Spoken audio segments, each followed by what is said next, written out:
My man's Kedrick from Reformance. We got you back. The last episode we had you on, um, it was a surprise hit. I didn't know. So Kedric Kwan is the powerlifting. What will we say? Nutrition? Would you call yourself a dietitian, nutrition coach? What would you say? Yeah, I guess I tell people it's kind of funny. Like if I were to describe myself, I would say like I'm the Johnny Depp of powerlifting. That because it's like typecasted into one role, right? So like when you associate powerlifting with nutrition, like sometimes like my name will pop up among others. But I do think that people associate me with like powerlifting and nutrition. Uh but I also do like powerlifting coaching, right? So obviously I do power nutrition coaching for lifters like EB Corrigan, right? Sheffield, right? So Gavin Aiden, I do nutrition as well, right? Durin Kangamu, from Great Britain. I do his nutrition, people like that. But I also coach uh lifters, right? Like I do their powerlifting programming, like Emil Krastev, Head a Corner, right? So I also do those, right? So I would say that I dabble in both aspects, but predominantly people know me for powerlifting nutrition. So kind of like the Johnny Depp of powerlifting that you can only do one thing. Because I have actually met people that are surprised when I tell them I actually do like powerlifting coaching, not just powerlifting nutrition. Then people be like, "What? I thought you only did nutrition." It's like, yeah, cool. Johnny Depp is either Captain Jack Sparrow or Willy Wonka. So that's kind of how it is. Yeah. I thought you were gonna say I'm the Johnny Depp of powerlifting. I just went through a really, really messy divorce. And I don't want to get I'm like, all right, well, take it easy. But yeah, I mean, also the GOAT, man. You worked with Taylor Atwood. I mean, you've worked with like the biggest of the big names, Evie Corrigan, obviously, just recently winning Sheffield by cutting down from 57, and she was a lean 57, cutting down to the 52 kilo class. That's a significant drop for a woman that body size and murdering and taking Sheffield. And then people were like, can she sustain this? It's good to cut down and have one big performance. Can you sustain this new body weight? And she is as ripped gets. Sustain that for a time period and then talk to me. That was a talk afterwards. That was a concern afterwards. Well, came back, won the world championships, breaking more world records, and didn't even have to come out for a final deadlift to do it.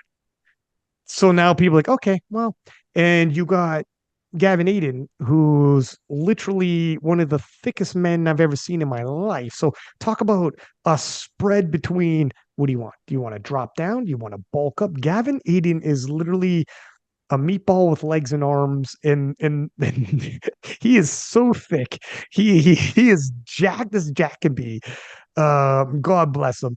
And yeah, man, from obviously Taylor to Jurens, who's been on the podcast, talked about the biggest difference. I believe Jurens can point to is he said his caloric intake. He essentially wasn't eating. I mean, it was when he first came on, he got memed to hell by his other Brits. But he said, I used to eat like a banana and be like, I'm good for the rest of the day. And it's like, my friend, um, calories are literally the unit of energy that your body needs. You're not giving it enough. Well, I'm jacked. Yeah, you might be jacked. It's got a slow metabolism though. God bless, you're jacked, but you're not eating enough. So, anyways, now that we got who you are, what you do, we got a lot of topics. I'll belt off some of the topics we're going to try to touch up on for people right now so that they stick around. Because last time when we talked, my friend, we went off, we talked for like 2 hours, and I had tons of people reach. This was the reason why I say it was a surprisingly popular, and I mean popular podcast. I wasn't sure if people are like super into nutrition like this. Well, guess what, man? They are. Yeah, I They are. feel that exact same way. It's 3 hours long actually, by 3 hours 15 minutes. So I was like, I'm actually surprised people made it all the way to the end because people will come up, and said, hey, I really enjoyed the podcast. I have a little bit of questions about this, and they will mention like things that I only spoke about like at the end of the podcast. So they have to they had to like stick all the way to the end, right? Because like I said, you probably have a day job, so maybe you don't have time to put like timestamps because like obviously like Lex Friedman, he puts timestamps on everything, so people can actually like skip. But yours, they don't. You don't have timestamps, so when they tell me about asking me about this, I'm like, yeah, you know, I just said like, hey man, I appreciate the question. Thank you for sticking all the way to the end of the podcast. It was really surprising to hear people have like such good feedback. So yeah, I really appreciate it, and yeah, thanks for having me back to kind of like dive into different other topics, and hopefully I'll be able to, you know, maybe the second round would be a good hit, and if we have a third one, we can complete the trilogy, you know. So yeah, we'll see how it goes. Well, there'll be a third one, man. And in terms of timestamps, I do got a day job and I'm busy, but Playboy, I'm also an artist. You know, you can't ask me to chop up this work and have people cut through it like that. You know what I'm saying?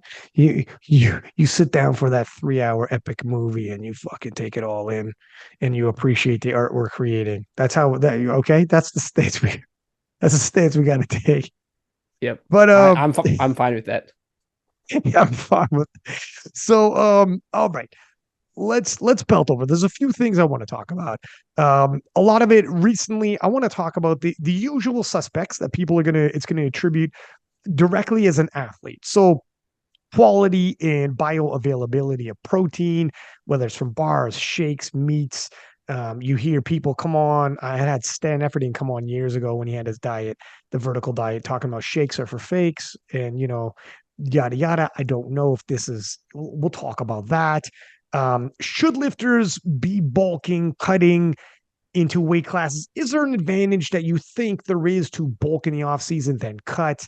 In the different conversations you have with people, it's like, I'm thinking about cutting, and you're like, well, should you just bulk up and fill out your weight class, etc.? Obviously, this is case by case. Setting up a diet for a lifter, the top priorities.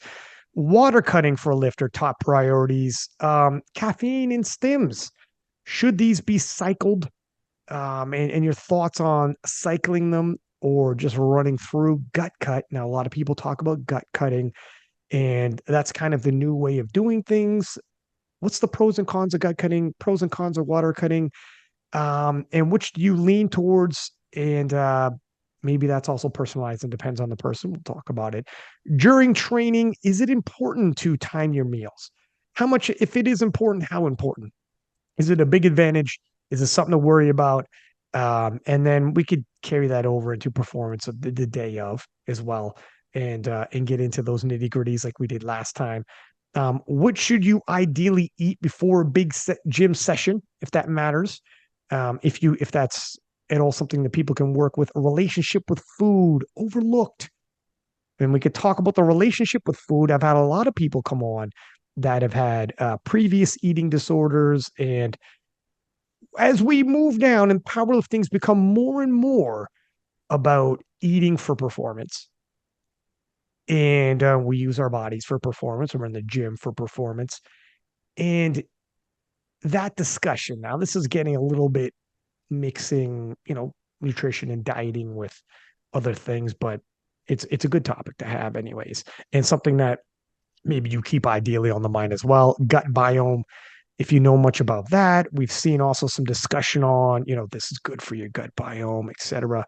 How much you feel this is actually something that we need to worry about as individuals or as athletes, and how much that actually impacts us, and how much it might differ. Also, there's some stuff. Well, fiber. Lane Norton can't stop talking about how good fiber is, and he's got me smashing my vegetables on the regular because it's so good for your cardiovascular, reducing chances of cancer, and just what you get out of fiber, and how important you feel that might be for athletes, if it's overrated, underrated, or something people need to talk about. And recently, also, a lot of foods are getting banned. Skittles is going to get banned in California. And then it got me, yes, if you're listening, Skittles is getting banned in California. Got me thinking, what foods are banned right now that we don't know about? I did a search and found an article that was released that talked about some foods that were banned in certain parts of the world. I had sent it to you, and it's a little rattling. and surprising. I'm not going to drop the list. We can go through the list together, and we can say why they're banned and what countries they're banned. And some of the you might be in a country where it's not banned, and you might be eating this food on a regular, like every morning, evening, or afternoon, or drinking it.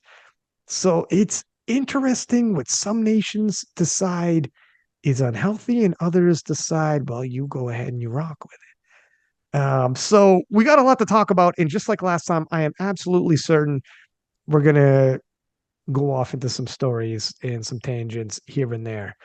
But yeah, well, we might as well go ahead and just get it started, my friend. And if you got anything you want to throw in, by all means.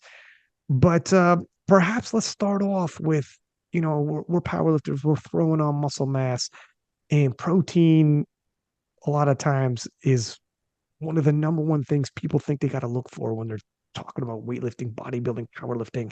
Are you getting enough protein?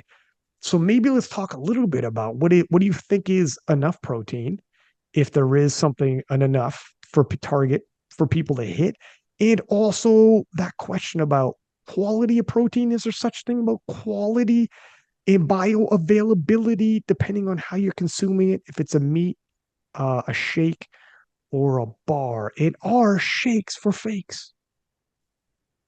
What do you think? Yeah, I think one really easy way to kind of like just taking a massive boulder and just like chucking at a bunch of birds and killing all of them is to understand the function of protein, right? I Mm. think in the context of resistance training, so regardless of when I do my nutrition coaching, I think first of all a caveat here, just to say that whatever I say is just based on my study and my experience. So this is not your medical doctor's advice. Please consult with a proper professional if you before implementing anything, just to protect the two of us. Who knows?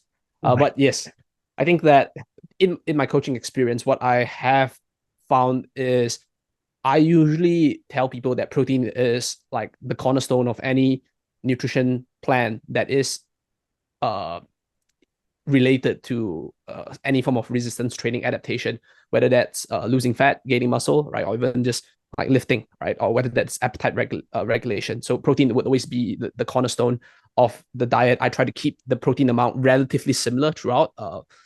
There are certain circumstances where I would reduce it, which I would probably share uh, later if I get a chance. But when we look at the function of protein, protein is broken down into amino acids, and you have different kind of amino acids, and those amino acids are then responsible for muscle building, right? That's one of it. There's anything that requires sort of like building or regeneration in the body would require protein. So not just from a perspective of muscle, right, but like your immune system as well, right? When people are sick, your body requires certain form of like amino acids to kind of like beef up the antibodies. All of that requires protein. Skin, right? That requires protein.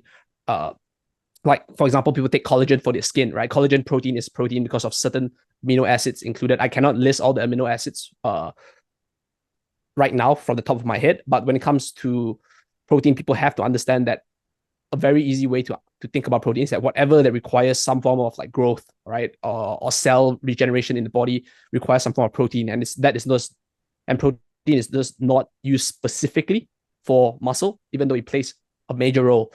So with that being said, I think that going down the muscle route, we have to look at what are the things that are really important, right? So research has shown like something called mTOR, right? Uh, which triggers muscle protein synthesis that kind of like kickstarts the process of muscle growing or regeneration. And those amino acids that are responsible for it primarily would be, the essential amino acids. But the thing that we really want is actually leucine, right? Leucine is the primary amino acid that's required to kickstart that muscle protein synthesis response. And that when you look at amino acid composition, meaning that what amount of this amino acid is contained in a particular protein source, that's usually how we evaluate sort of like protein quality, right?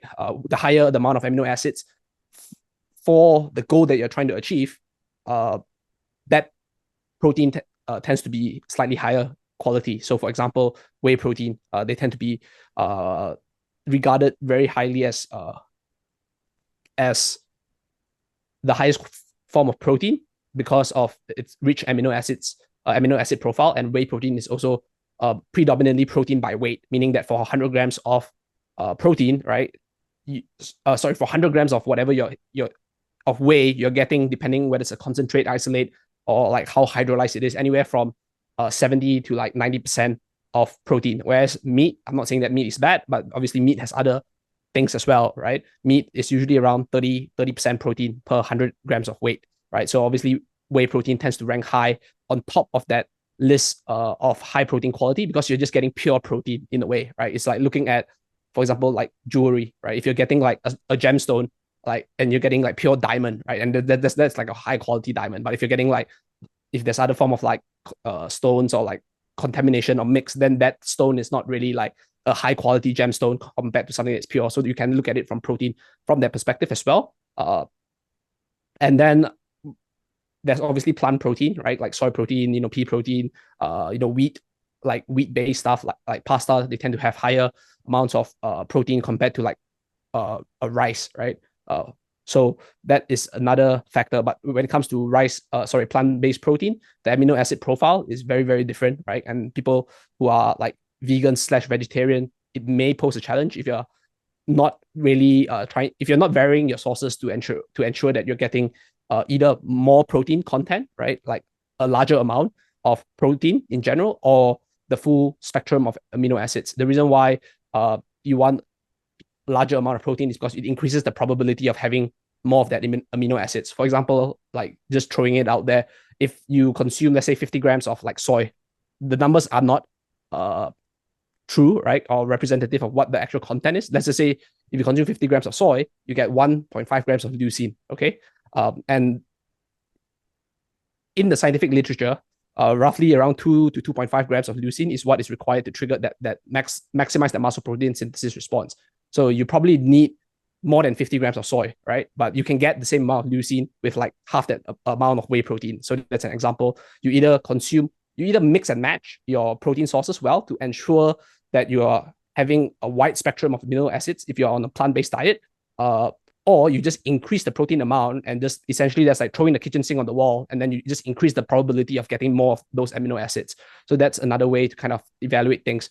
But like I said, the reason why plant protein they tend to be ranked lower is because, like I said, plant protein by weight has lesser amount of protein, which means that you have other stuff. And people do run into trouble when it comes to a plant-based diet if they're not taking like plant-based protein shakes, is that the calorie content, right? Because when you eat a large amount of foods to get a smaller amount of protein, or you need if you need a more amount of food to get the same amount of protein, then your calories will be slightly higher compared to somebody who can get the same amount of protein with a lesser amount of food.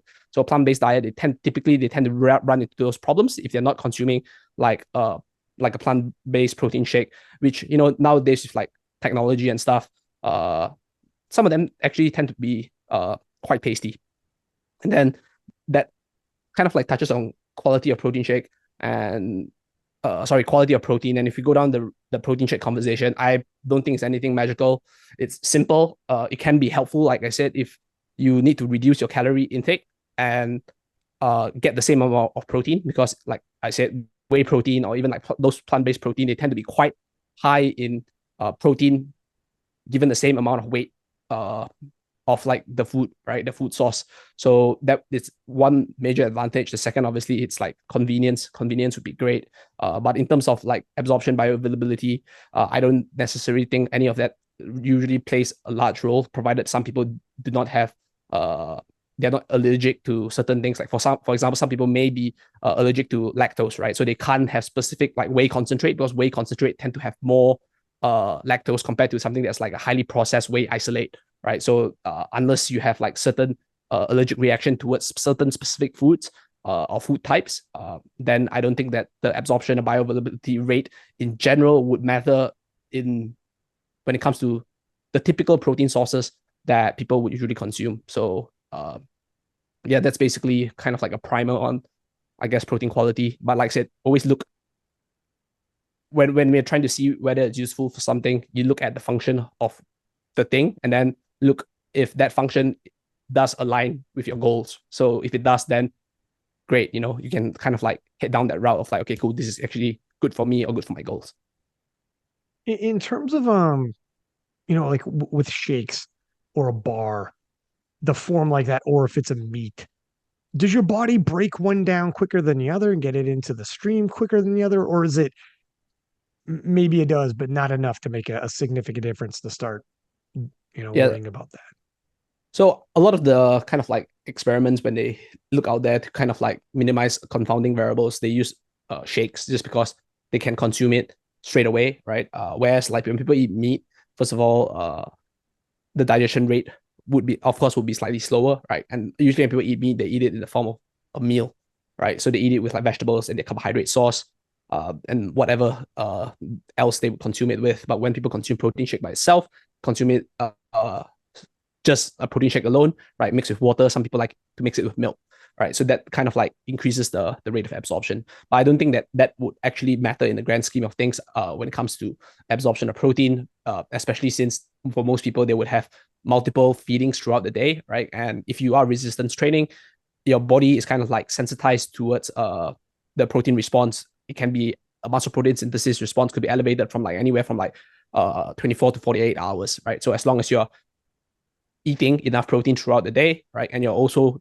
training, within like 24 to 48 hours, which most people do if they train like 4 times a week, right? And then that timing, the absorption rate doesn't really matter at all because it is likely that if you're trying to consume something, like I said, the only time it probably matters is when you wake up first thing in the morning, because when people go to sleep, they don't have an IV of like protein dripping into their veins, right? So they're fasted for like a long period of time. So that's probably like, that's why people usually say if you wake up, you want a quick feeding of protein early in the morning to kickstart the muscle protein synthesis response. Obviously, having protein, a larger amount of protein for breakfast as well, has been shown to reduce like probability of like eating more or binge eating throughout the day, right? A high protein breakfast does that better than a breakfast that's slightly lower in protein. So there's added benefit of eating protein earlier in the day. But once you get that first feeding of protein in at an adequate amount, when I usually say adequate amount, I would tell the people that I coach roughly around 25 to 40 grams, right, would be a good amount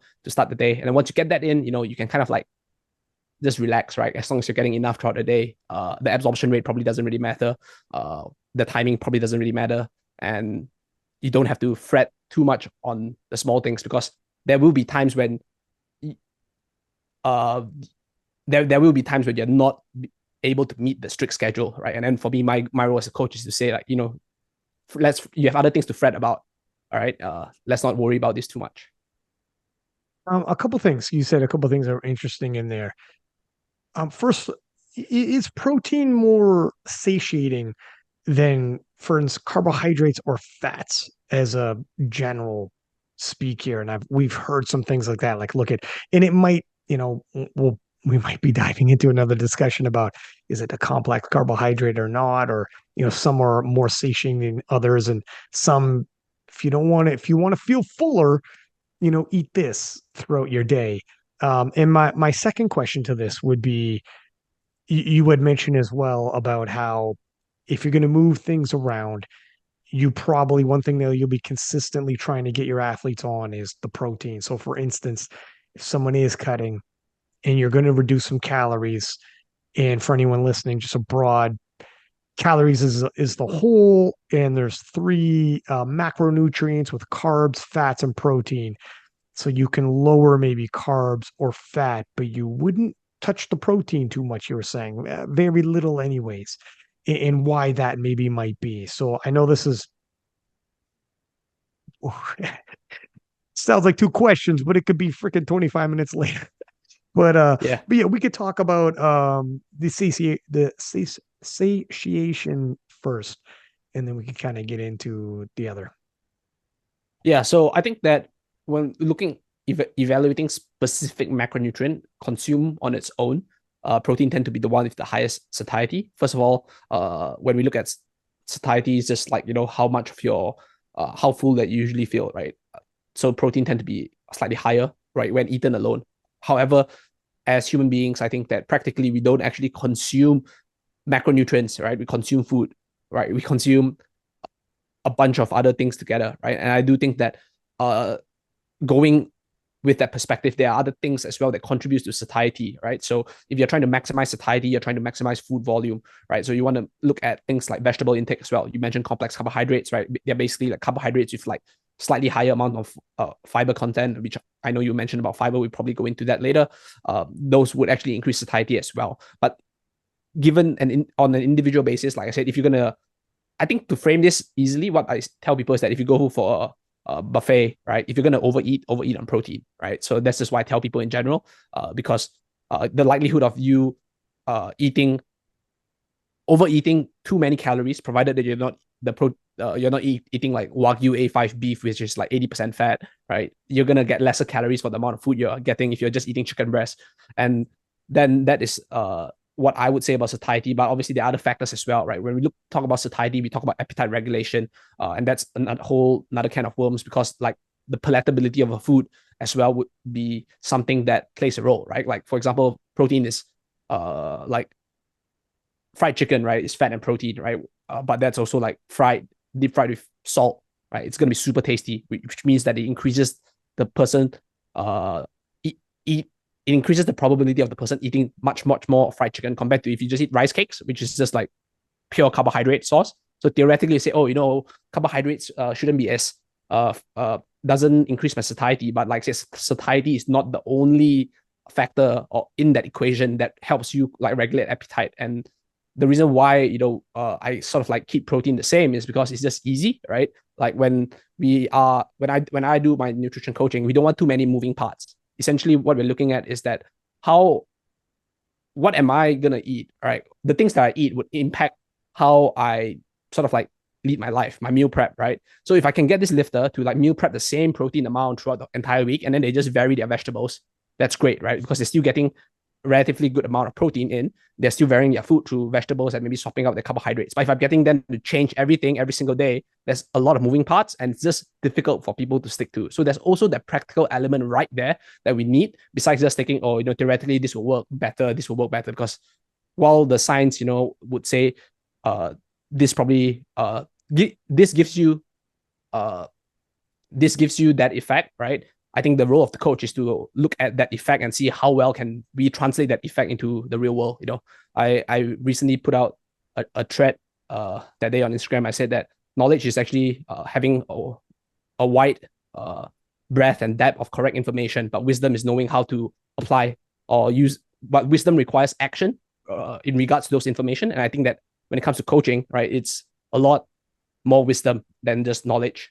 So especially in the sense of powerlifting and sort of like powerlifting nutrition, because let's face it, right? It's not like rocket science, right? We're not coaching like NCAA, like football, like American football or the real football, right? Which I would like, or which you people call it soccer, right? Easy. Yeah. So that Fair. which have more moving parts, right? So I think that we need a lot of wisdom when it comes to trying to apply certain concepts to a person. So that's the kind of like the first part when it comes to that whole satiety thing. What's the second part of the question? Well, in terms of if you're going to move some of those macronutrients around, is protein the one that you're going to move last? Like if you're going to, if someone approaches you and they need to do some cutting, and and this is obviously catering towards powerlifters, and you have a powerlifter, is protein going to be the one that you move the least down, and you're going to take a little more out of fat, you're going to take a little more out of carbohydrates, and why that might be? Yeah.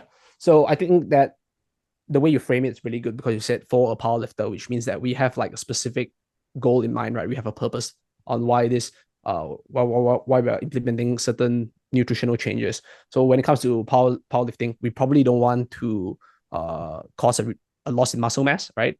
Because muscle is uh muscle produces force, right? And the force would move the weight, right? And a lot of people like being jacked anyway. So I think that maintaining a certain level of muscle mass or during powerlifting while you're dieting is really important. And the reason why I don't move the protein too much is because, like I said, you have that habitual aspect as well. But then again, reducing protein too low while you're in a deficit, depending on the size of the deficit, the length of the deficit, how lean the person is, right, might result in your body breaking down muscle for the energy required for your body to function. So I don't really change that, right? And then we look at the ratio between carbohydrate and fat, and because of the nature of the sport, right? Resistance training tend to be more geared towards carbohydrate metabolism, using that to fuel the activity. So we probably want sufficient amount of carbohydrates. And then for fat, in general, I think a bare minimum of fat for general physiological functions to not go down the drain would be important. And then the rest can be geared towards carbohydrate. So when we look at it from the perspective of the impacts of each macronutrient, protein would probably be the one looking at preservation of muscle mass. Carbohydrate would be the one looking at preservation of performance, and then fat will be looking at preservation of day-to-day physiological functions. So we look at the macronutrient and what quality in our body does it preserve, and then we look at which one can we manipulate. Just to kind of like make the conversation a little bit more interesting, I mentioned that there are cases where people have manipulated protein intake, right? And I think that you would be particularly fond of this as well, because I know you're a big like MMA junkie, right? So there's there was this case study where I can't remember I don't know whether to put the name of the boxer out, because I don't think you can actually do it, but relatively like maybe high level. I don't know anything about boxing federations, but probably like semi-professional boxer working with this like nutritionist slash researcher in one of the top universities in the UK. And what they did was they outlined the strategy of making weight for this lifter, right? And this lifter just I mean, obviously they have a lot of much more sophisticated testing that a lot of powerlifters would have to, but they realized that based on the projection, they're not going to make weight if they don't reduce his muscle mass, because he's too heavy. So what they intentionally did was they got him to lose muscle mass, right, by reducing his protein intake just to make weight. And when they did that, right, they actually did scans and they actually saw the muscle mass of the boxer actually goes down, right? And then obviously the boxer made weight, he did relatively well. But that is also very dependent on the sport, because looking at the scientific literature when it comes to boxing, right? Boxing as a part in the umbrella of combat sport is one that doesn't require as much body weight, right? It's more like striking. Whereas if you do judo or you do like jiu-jitsu, your body weight plays a bigger role. So perhaps that boxer could actually get by losing some muscle mass, right? Because if you're a skilled boxer, right? Because obviously boxing you have points. I don't know the scoring system, but for example, like like certain boxers like Floyd Mayweather, they play more defensive and striking, right? So you can just win by that if you don't like get yourself knocked out by someone who's like bigger than you. So there's a skill component that probably weighs heavier than just being huge. So in that case, that boxer could go by reducing muscle mass. But when it comes to powerlifting, you probably don't want that to happen, because your muscle generates force and force has to move weight, right? And at this point, I'm not saying that we can actually make a prediction that if you lose X amount of muscle, you will lose X amount of kilos. But now, you can just win by 0.5 grams, right? Because if you chip the record, you can win by just 0.5 grams. So I'm not saying that we will be able to predict whether the amount of muscle mass you lose to make weight is actually worth the kilo sacrifice. But I'm just framing in the context. Like I said, it goes back to the function of the sport and what you're trying to seek, right? So that's kind of a little bit of a fun story, I guess. Yeah, it is. Yeah, for sure. And this is where if people hear these anecdotal stories and they're like, well, it worked for him. Well, boxing relies heavily on speed, movement, agility, and technique. I mean, reading the play, just heart determination, whatever. It's not the same. And you should listen to people like yourself in this field that are actually in your sports. That's why we're focusing on powerlifting. Couple questions that I got here. So when doing some of this manipulation, and then we'll get into maybe fiber and how that plays a role, because Lane Norton's very big on fiber. But it opens the door for the question of what foods impact things like hormones. Can they be impacted by, your diet if it gets too low? What one of the macronutrients, if it is one in particular, that could start affecting hormones, etc. And also thoughts on juniors and sub juniors when it comes to nutrition and dieting. Again, it's generalized statements. I mean, a junior for us could be a 22-year-old, and you'll have 22-year-olds who are extremely muscular and huge, and they're not like they're not young by any means, right? So it kind of depends case by case. But yeah, let's talk about maybe a little bit about how some of the foods might affect you. Yeah, so I think hormonal levels in terms of resistance training as well is quite hard to tease out. I think that primarily when we look at hormones, for males, we are concerned with testosterone, right? And lit- literature have kind of like investigated that whether high amounts of fat or low amounts of fat versus carbohydrates uh, impacts testosterone. But what they actually shown so far, at least the general consensus is that if you have low fat and low carbohydrates, which usually result in low energy availability, that reduces your testosterone, which means that if you're dieting too hard, right, and you have both of those amount really low, right, then your testosterone would be impacted, right? So that tends to be the hormone that's concern, primary concern for males. And in terms of females, right, things it's usually like reproductive hormones that are the things that usually matter, right? I'm not an expert on female physiology, so I really can't comment much about that. But I do know that there's something called like relative RED-S, right? So relative energy deficiency syndrome, right? Or a lot of things where basically that the amount of energy that a person is consuming, right, is just not enough to sustain like whatever they're doing, right? And it tends to be more prominent in females, right? So those are things that people can look up, right? Just I mean, if you Google like RED-S, like say relative energy deficiency syndrome or symptoms, right? You find a host of literature. I said I don't want to comment too much because when it comes to this, is actually really I wouldn't say it's a sensitive topic, but the impact of it is quite significant, you know. So Mm. yeah, I'm not that well versed in that, and you can find people out there who are. But like I said, but like I said, those are the primary uh things that people are concerned with. And when I speak to my lifters, I think what I need to know as a nutrition coach when I coach my female lifters, I would generally ask them, do you still have your regular cycle, right? So that is usually what I ask. Okay. And then if they say no, then it's probably they're like I would see that, oh, are you really lean? You know, if you're really lean, then okay, cool. Perhaps you're in that state, right? Uh, Obviously, I'll look at the literature and then look at certain signs, and then we will look at ways to kind of like balance that between your competitive goals and your general health outcomes. And then some people would say that I, I've been like that for like the past X amount of years, right? And then I'm seeing my doctor, so regardless of whether and if they have like medical advice, then I'm like, cool, just continue seeing your doctor, right? Like I said, once you have medical advice, my kind of like my scope and practice ends there.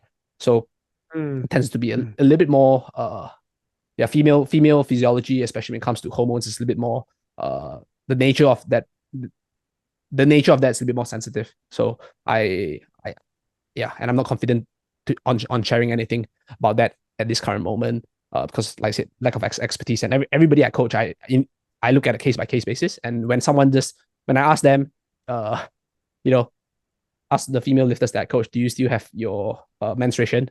I like crossing my fingers. I said, please say yes, and most of them actually say Let's yes. So so yeah, that's basically how it is. Yeah. And what are your thoughts on like again, juniors in our sport is 18 and right up to like a 23-year-old. So we're talking about adults, young adults. So a young adult cutting it is what it is. In in our sport, there's been discussion like should sub juniors cut? Now here's the thing. Like you had mentioned, I'm an MMA fan, boxing fan, and I have buddies who wrestled all through high school. And if you're familiar with high school wrestling and wrestling, period, super duper weight cuts. And like weight class sports in high school, there's tons of them that you would weight cut. And you follow boxing, you got boxers who are amateurs and all the different weight classes that you have in boxing. And they did weight cuts all throughout. Some of these kids, I'm not saying you should do this, but box when they're 8, 9, 10 years old and all through high school, etc. So is it something that people should be thinking about? Like, should sub juniors be cutting, or if they are, how aggressive of a cut can really affect your hormones? Or is this actually a rare thing? You have to be very lean body fat to actually see hormones have an issue.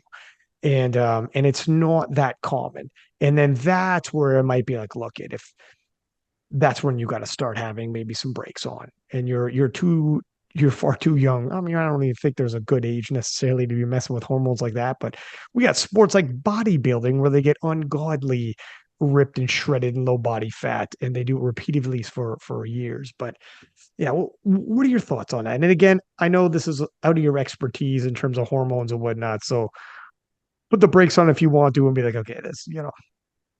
Yeah, I think it's interesting. So might be an unpopular opinion, but Gaston or whoever in the IPF, if you're listening, right? I think that there should be no weight classes for sub juniors, right? Like no weight Oh, classes at all. Yeah. So whoa. I yeah. So that is my opinion. Like weight classes are the reasons why people cut. Find a proper for like you find another way. Find a way they can score objectively how well these lifters are doing, and then that is a much better. Like what's the difference between a lift like the health outcome of a lifter, right, being 70 kilos versus 68 would be different if there's a weight class in between and the lifter consistently have to meet that weight class, right? Like, but if you just remove all weight class and put it into a formula, I don't think that the difference would be that significant if you evaluate 69 versus 70 kilos, right? But if you have that 69.5 kilo cutoff mark, right, that would cause people to be, oh yeah, cool, I have to keep being in this weight class lower, you know? So I think that sub juniors develop so quickly, you don't want to hamper their growth. So my personal opinion is that there should be no weight classes for sub juniors at all, right? Find a coefficient to score it. And, I had this conversation with Pete Spence before, right? I know Seen Pete him Spence is post this not in a, his stories, I think, if yeah. I'm not So I mistaken. I'm not said sure. that, there should be no weight classes for sub juniors, but I know you're not a big fan of coefficients, but unfortunately, I think that that is the bullet we have to bite if we are looking to preserve the health, the long term health of these lifters, right? So Let's hang in there for one sec, because that's interesting. Do you think it is that problematic though?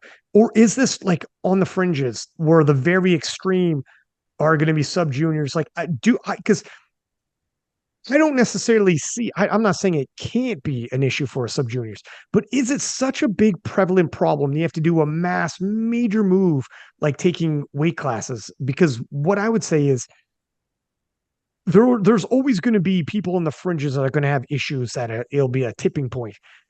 How impactful compared to how many people participate, and then compare that to the impact of having no weight classes. I think it is a big deal. Like I honestly feel like if you're a lifter, I think it would be far less popular sport for anybody in those ages when it's just straight up walking in and it's all dots or IPF points, et cetera. And there's no head to head clashes like you see in the open, like they're used to seeing in the open. I think that would actually impact the participation rate, which might impact overall the growth of the sport. So when you do it, it's a big decision. So then that's why my follow up. If I didn't think it was big, I got you, but I think it really would greatly impact it because my and so then the follow up would be if you're going to do something crazy impactful, how often are juniors severely damaging their hormones or damaging themselves or even mentally creating issues? Like how prevalent an issue is it in the sub junior category, because we do have weight classes that we have to do something that drastic? yeah. And I know So actually there's no study on how there's no study on this, we're just guessing how yeah, prevalent an issue it is. especially in powerlifting. But I think that if you can look at certain literature, right, from the combat sports, right, which a lot of the reason why I'm so familiar with this area of research, despite clearly not looking like a combat athlete, I barely look like a powerlifter or anybody who lifts, but Oh stop, you look great. until I put my toothbrush in with my towel on, but That's right. uh, but yeah, there has been literature done in combat sports lifters where they showed that the younger lifters, especially females, they tend to cut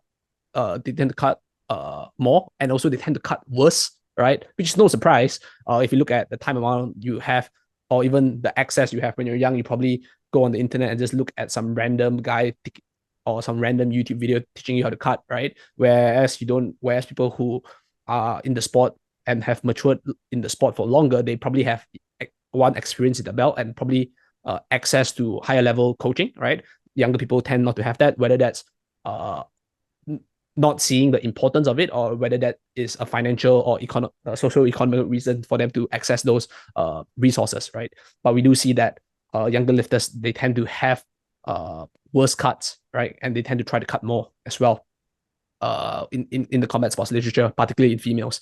And then the question now is that the impact on the weight classes, right? I'm not saying that I have a solution, right? So this is like a bold claim, and this is what I feel. But I do think that, like, I don't see, like, if you are like, I think what you're saying is that you want to see those matchups, right? So my question is, like, if this lifter is 70 kilos, right, versus a lifter that's 69, right? It goes back to the whole, like, okay, we can just use a very recent example, right? The Austin Perkins Taylor Atwood, right, thing, because the USA PL is 75 kilos. Back in the day when USA PL was IPF was 74. Is there going to be a difference that much in terms of when you use a formula in terms of their score? But if you use a weight class, they technically would not be in the same weight class, right? Which means Austin had a phenomenal performance, like below the 82.5 kilos away. But let's just say in another situation that, like, Russ was there, and Russ told us like freaking 890 or something. Then Austin is like, cool, 850, but you're still in one weight class higher. But if you just use the dots and compare, you can compare that matchup. So my proposal is that, why don't we just use a formula, right? And just let people, like, if you are in this dots, for example, if you fall within this dots bracket, you compete at the same time. It's kind of like Sheffield, but Sheffield, you look at the percentage of the world record. Like I said, it's not a perfect solution, but I do think that a lot of this weight cutting thing, they start from a really young age, and then they think that it is a necessary part of the sport, right?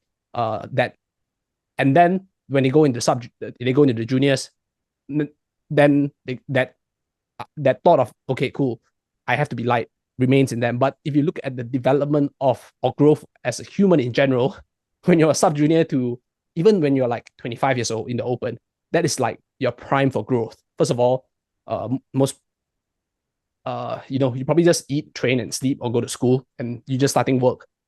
So that is like the prime time for you to grow, right? If we said that weight cutting is not a necessary part of the sport at a young age, I don't know if sub juniors going into the juniors would think that they still have to cut weight for juniors.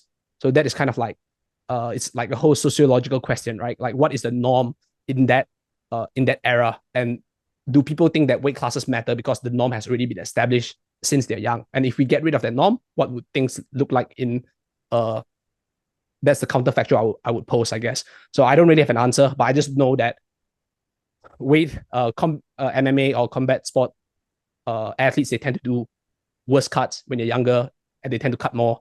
And like I said, there's this whole eating disordered or disordered eating symptoms that would present itself. Especially males get them as well, but it's more prominent in females. And that is, I don't want to be alarmist and say it's concerning, but the growth of female powerlifting is definitely taking off, and it's really exciting. People always say the female weight classes are so much more exciting than the men, and to an extent, I would have to agree, right? And which is why there's also a slight concern for me on, like, what is the message we're trying to send out, right? And I know you're a big fan of, like, say, MMA, right? There even were people trying to kind of like ban rapid weight cutting, right, from combat sports, or find a way to regulate it, because they said, according to the WADA, right,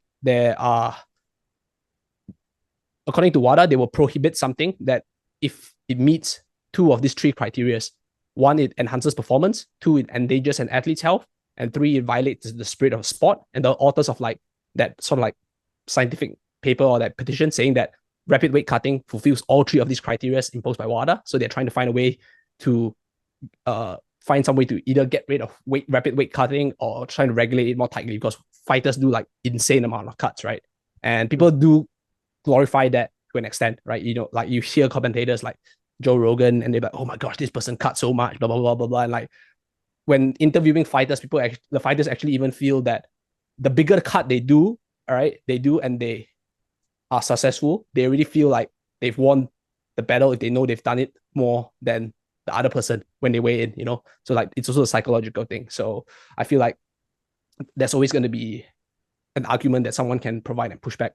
But it's very different when you're dealing with like 14-year-olds, because I think in the IPF, the youngest you can compete is 14, right? And if we can get rid of the norm that there are weight classes when you're that young, I'm not sure how people would approach that when they go to juniors, right? So, because people always say like when you're young, you just want to play sport and just kick the ball around. Some people don't really care. So I'm not sure how removing that norm would actually impact people of that age, especially if we can frame competitiveness in another way. Maybe like if I can compete with my friend who is as strong as me, uh, by formula, but he's a different weight class, like would that be good, right? Like I know I'm a small 15-year-old Asian dude, right? Which I was back in the day, but then I can compete with my buddy who's like an American guy who's like 100 kilos and I'm like 60. We can compete at the same time because according to our formula, we're relatively around the same score, and then I can like beat him. Will that actually make things more competitive? I don't know, but I think that's a thought that we can kind of entertain. Not sure. I'm not even sure whether this would change anything, but that's just how I feel about the situation. That's an idea. It's a discussion. It's a good discussion. And yeah, it's not a bad idea. You always need to keep having discussions, right?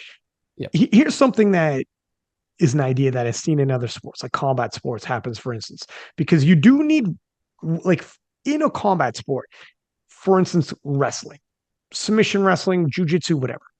If you didn't have weight classes, you would kill the sport because the bigger man is going to win usually. If you got a heavyweight wrestler, well, that's going to be your champion, or whatever. Say with boxing or whatever, a lot of these combat sports. But what they do at a more local level, when they don't have the participation rate that they would ordinarily have at a higher level. So people are signing up, and it's not like powerlifting, where if you, Kedrick, don't have someone in your weight class, we can have you compete anyways. You just hit the platform, go for PRs, period. All good. And you could still compete your numbers against your buddy on the other side of the world if you like. So it's not a write-off either. You get ranked, etc. But in a combat sport, you need someone to go against. So here's what they do, and here's an idea that might kind of work with you. 20 people show up. You have a relative idea of weight classes, but 20 people show up and they all just weigh in. They have written ahead of time, people within 10 pounds of each other are going to form a weight class. You don't know when you're walking in the athlete. You don't know what everybody else is going to weigh in. Total crapshoot. Do you want to cut like crazy? Go ahead, cut like crazy. You might still be in the same freaking weight class and you kill yourself cutting, destroy your performance. And then, oh, by the way, you still got to fight. And it's same day weigh-ins. So you're probably not going to kill yourself weight cutting when you actually have to fight someone 2 hours after weighing in. And oh, by the way, the weight class wasn't established. You didn't know where the cluster of the 10 people were going to weigh in. So or the 5 people that were going to weigh in within 10 pounds of each other. So you might have put yourself through hell, hampered your performance, and literally get knocked the fuck out for nothing. It's a floating weight class idea. It actually keeps the weight class principles. So you are actually competing within 10 pounds of each other or whatever you deem to be fair and competitive. So it keeps a head to head, no formulas, head to head, but it's floating. And you say ahead of time, we're going to try for 5 weight classes. But if there's not enough people, we're going to have 3 weight classes because it's more competitive. Because maybe the people in the front, whatever. You just work with what you got. Maybe people are more clustered within 3 weight classes on the day of. Fine, we'll go for that. But as long as you're within, and they even have rules that if you show up and you're just way too much bigger than the next possible weight, in this case, they're like, well, you're not going to compete because we're not going to throw you in the ring so you beat up some guy half your size.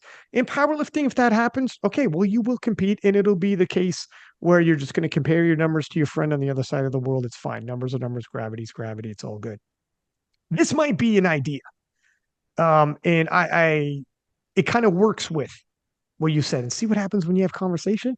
2 people disagree, but we get there somehow through conversation. And you know what? I swear to God, I didn't even have this worked out in my head until you kept bringing up the combat sports, which I enjoy. And I really, this is what they do. And I'm like, yeah, sometimes we learn from other sports. Like you were saying, you learned a lot of these issues from other sports and what they do. And sometimes we learn the solutions to the issues they already had. And in this case, they had that issue in it. I don't know.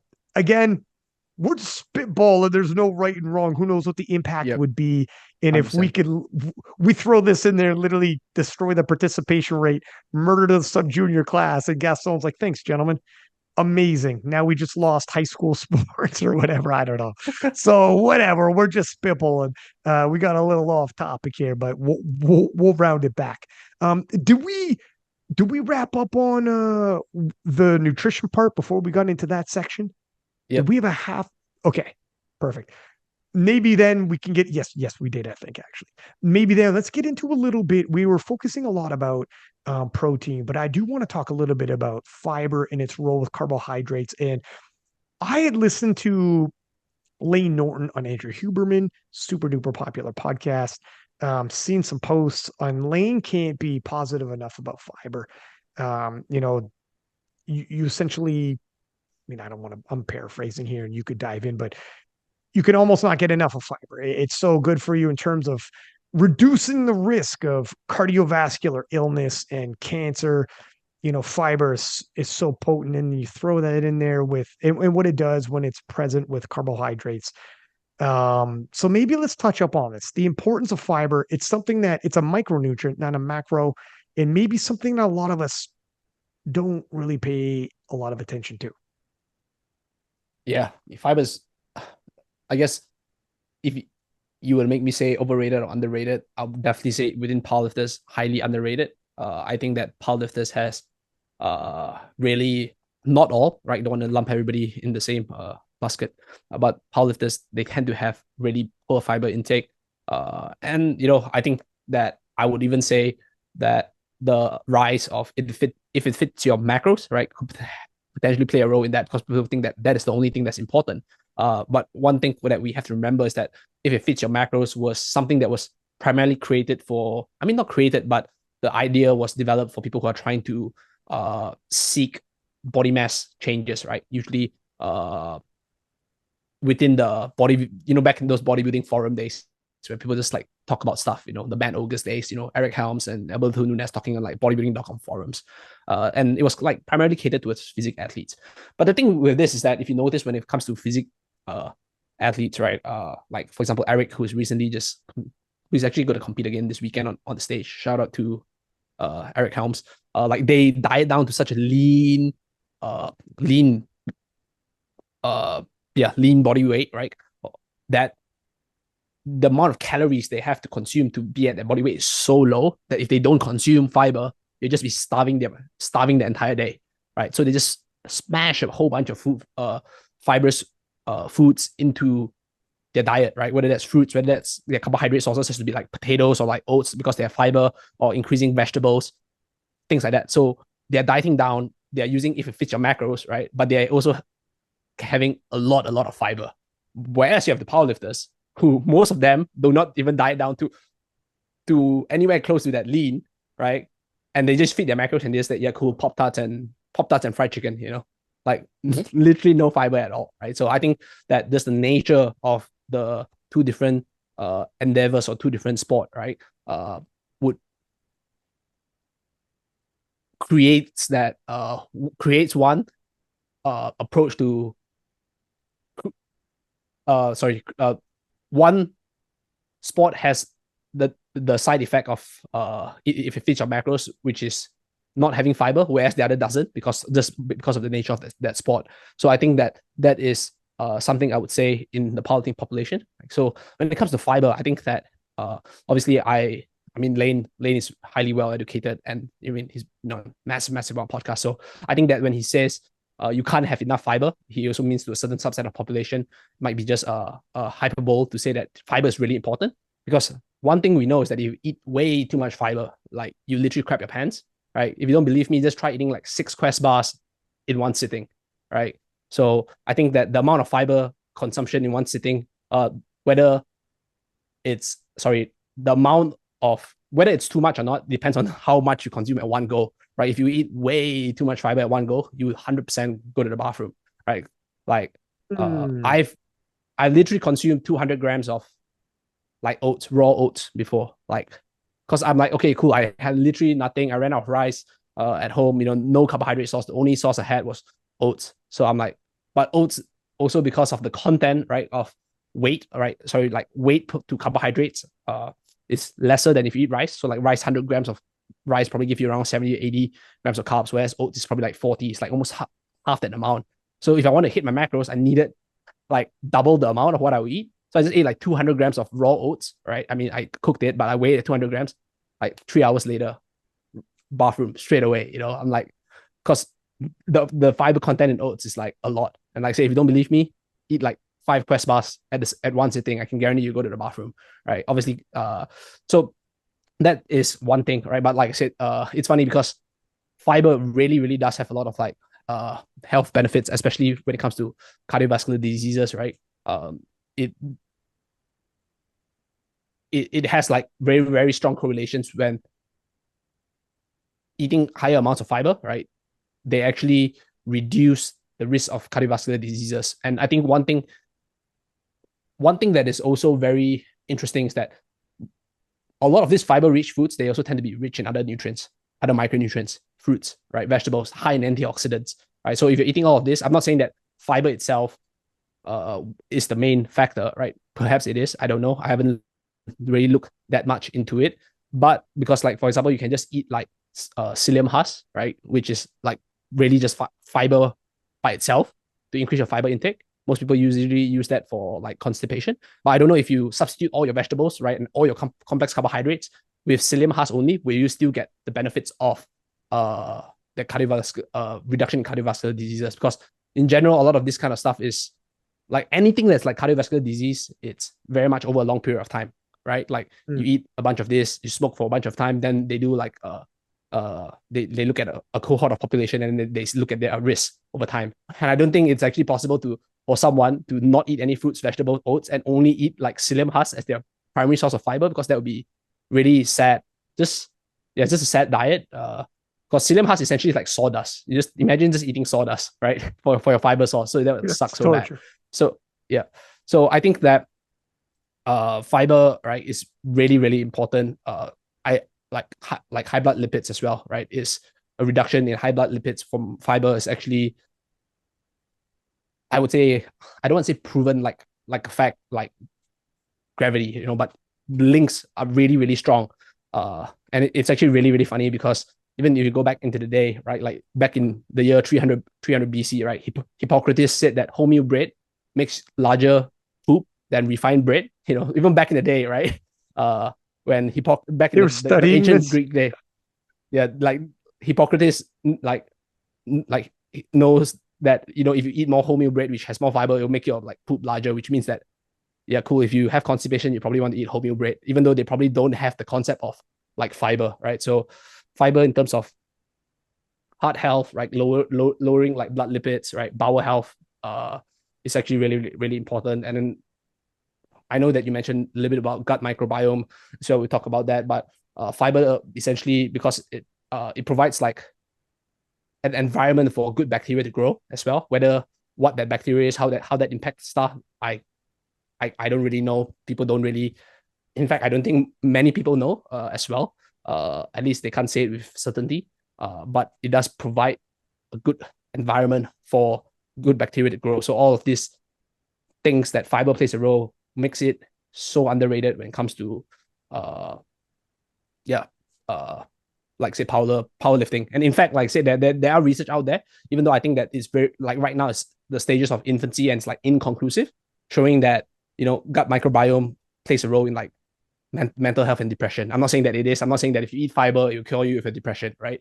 But just how like linked the body is, I wouldn't be surprised if it does. But I'm saying that right now there is some preliminary research looking into that, but the evidence is not strong as of now. But there is the things that there is no harm in consuming fiber unless you're consuming 200 grams of oats or 6 Quest bars in one row. Then make sure your toilet's empty the next 3 hours, because anytime you might just repaint the toilet brown. Hey, dog, I'm going to take this challenge, right? Because like, you keep saying it, and I feel like you're challenging me directly. And all right, so I'm taking the Quest bar challenge. In terms of is there actually any, I don't know if you know about this, but in terms of fighting cancers, or does it reduce the risk of cancer as well?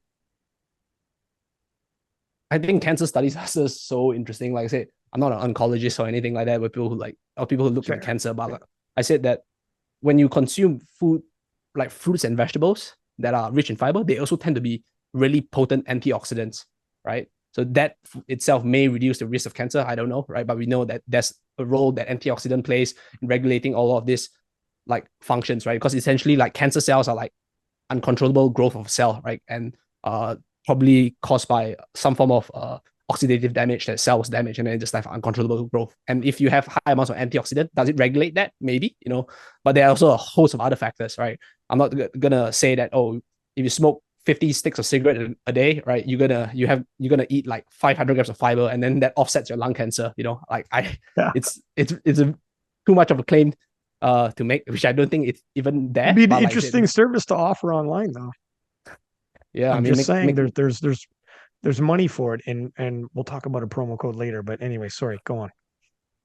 yeah. So I think that that is the thing that yeah, I think that that is basically the links, right? I like I said when we have conversations like this, I think it's quite reductionist, and I don't blame people for having this mindset because it's easier, right? But like I said, we don't eat protein, we don't eat carbs, we don't eat fat, we don't eat fiber, we eat food, right? Mm, And yeah. when we look at fiber, we look at the food source that the fiber is coming from, and then in the grand scheme of things, how does this create an environment that will lead you to more positive outcomes? Because at the end of the day, it's always a balance, right, between the outcome you're seeking versus the negative, right? Which is why certain interventions that we do, we have to weigh like what is the trade-off, right? Like it's like economics, right? What's the opportunity cost of eating this? Like if I eat a bunch of this, right, what is the negative impact of it?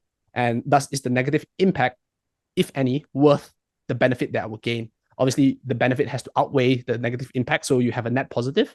Because if it's a net negative, like why would you want to do it at all, right? So it's trying to like create that environment that produces a net positive outcome. And I think that that's a role like dietary fiber plays, right?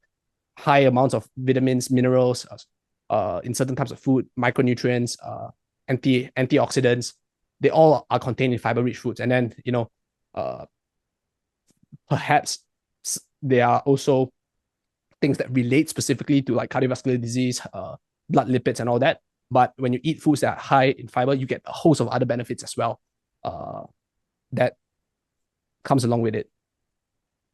And I should also say, I think Lane did also address that if you have too much fiber, there is that side effect. So I'm paraphrasing and I'm leaving some out. Sorry, Lane, if I butchered what you had said. But also wanted to ask you about in terms of fiber and when it's what makes up the complex carbohydrate.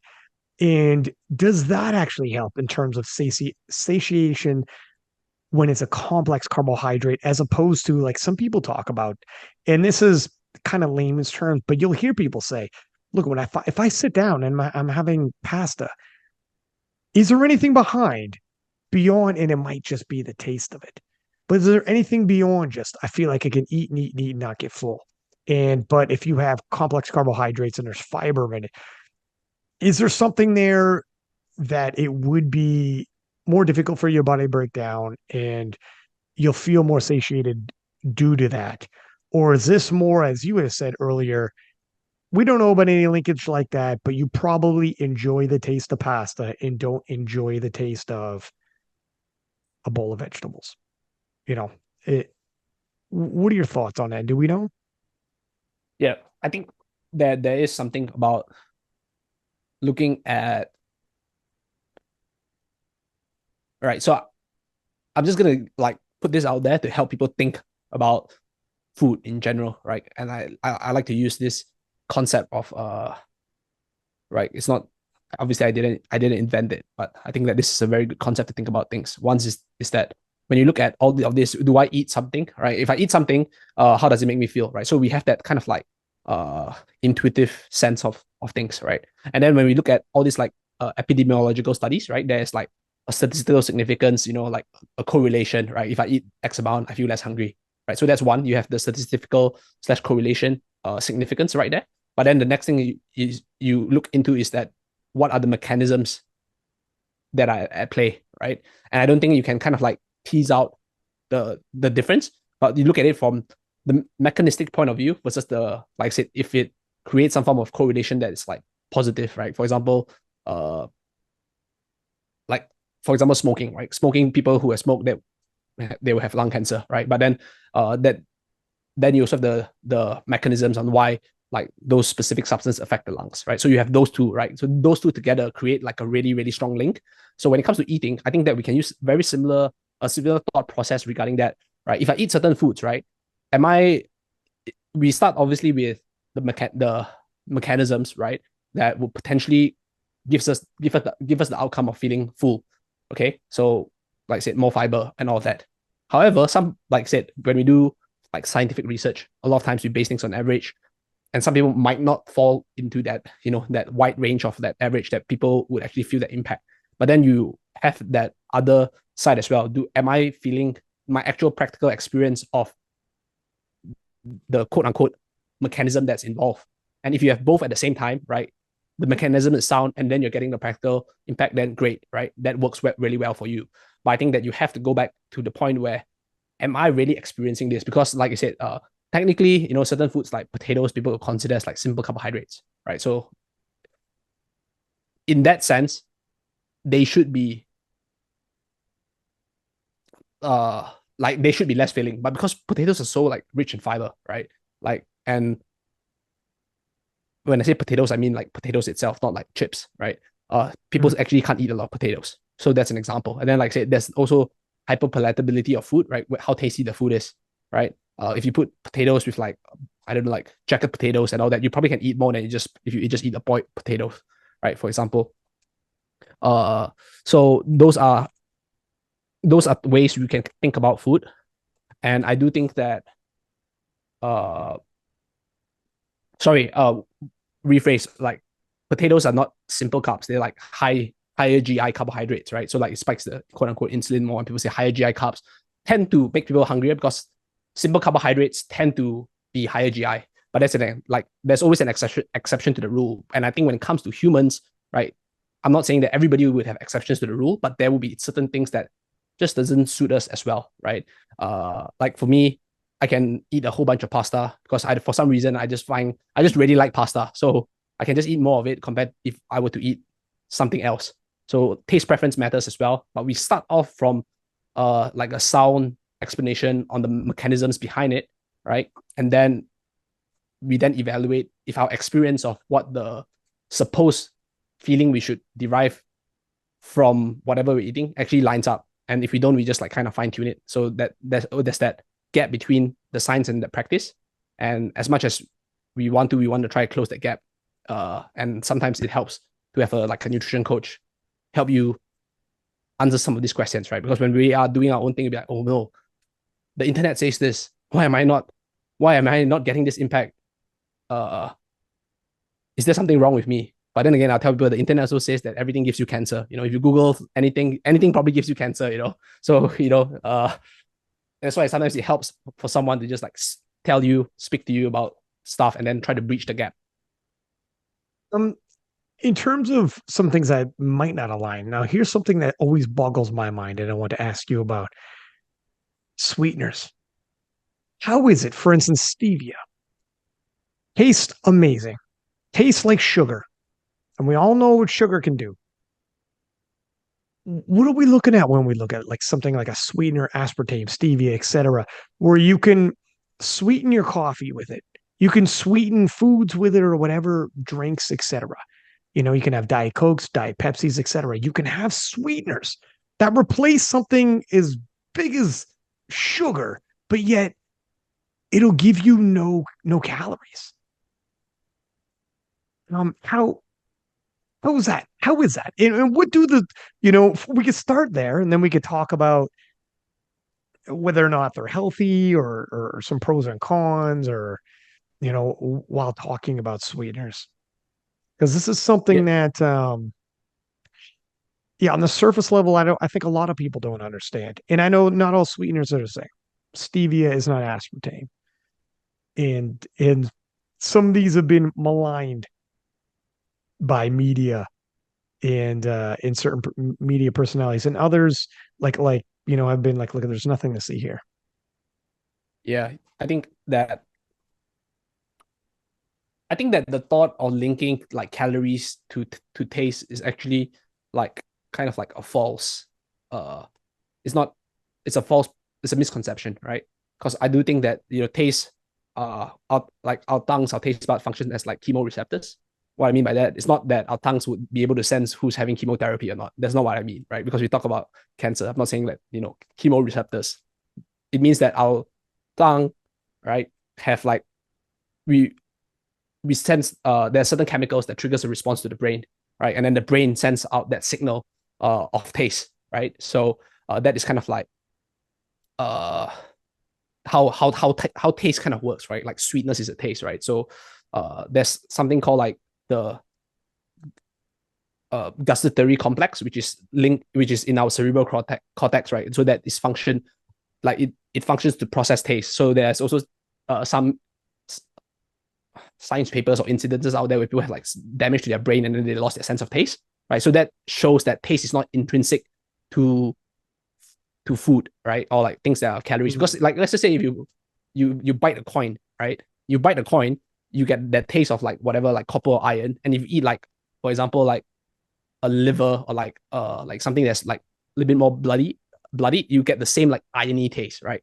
But Mm. clearly like coins are not food, right? So it's not taste is not really linked to food per se, right? It's actually the signal that our tongue receives, sending it to our brain, and then we get that sense of sweetness.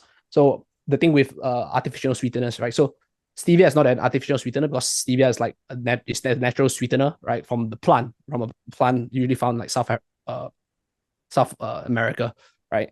The reason why it doesn't it doesn't have calories is because our body doesn't metabolizes it in our body. It's just like how if you eat something, right, that has the like let's just say if you eat like something that's really really bloodied, like there's certain cultures like people have like they eat like blood sausages, right? So they tend to have like slightly higher iron taste, right? But if you eat the blood sausage, right, you'll get the calories because obviously it contains other stuff that can be metabolized by our body. But if you like accidentally swallow a copper coin, you will not get calories on the copper coin because you just like literally poop it out because your body doesn't metabolize it. So stevia, like aspartame, saccharin, sucralose, right? These are the categories of like non-nutritive sweeteners, right? Because we call it non-nutritive because stevia is not artificial, right? And they basically what happens is that when you consume them, it sends out the same, it triggers the same chemoreceptors in our tongue, right? Send out the same signal, but our body going into our body, it doesn't get metabolized like how sugar does. So that's how you get the effect of uh the sweetness without the calories. And I think something to push back against you is that I'm sure people will disagree with you and say that stevia tastes like poop. Not literal poop, but it tastes really bad because you said that stevia tastes great. But I know some people will say like stevia is literally the worst tasting thing ever. Yeah, I know people will dispute that claim. Oh god. Well, first off, that is fascinating. That's a really good example you used in terms of look at like if you lick a battery, you could taste it, but you gained 0 calories. And if you consume that coin that tastes like licking a battery, you will taste it, but you will gain 0 calories from it in your body's because your body can't break it down or isn't going to break it down.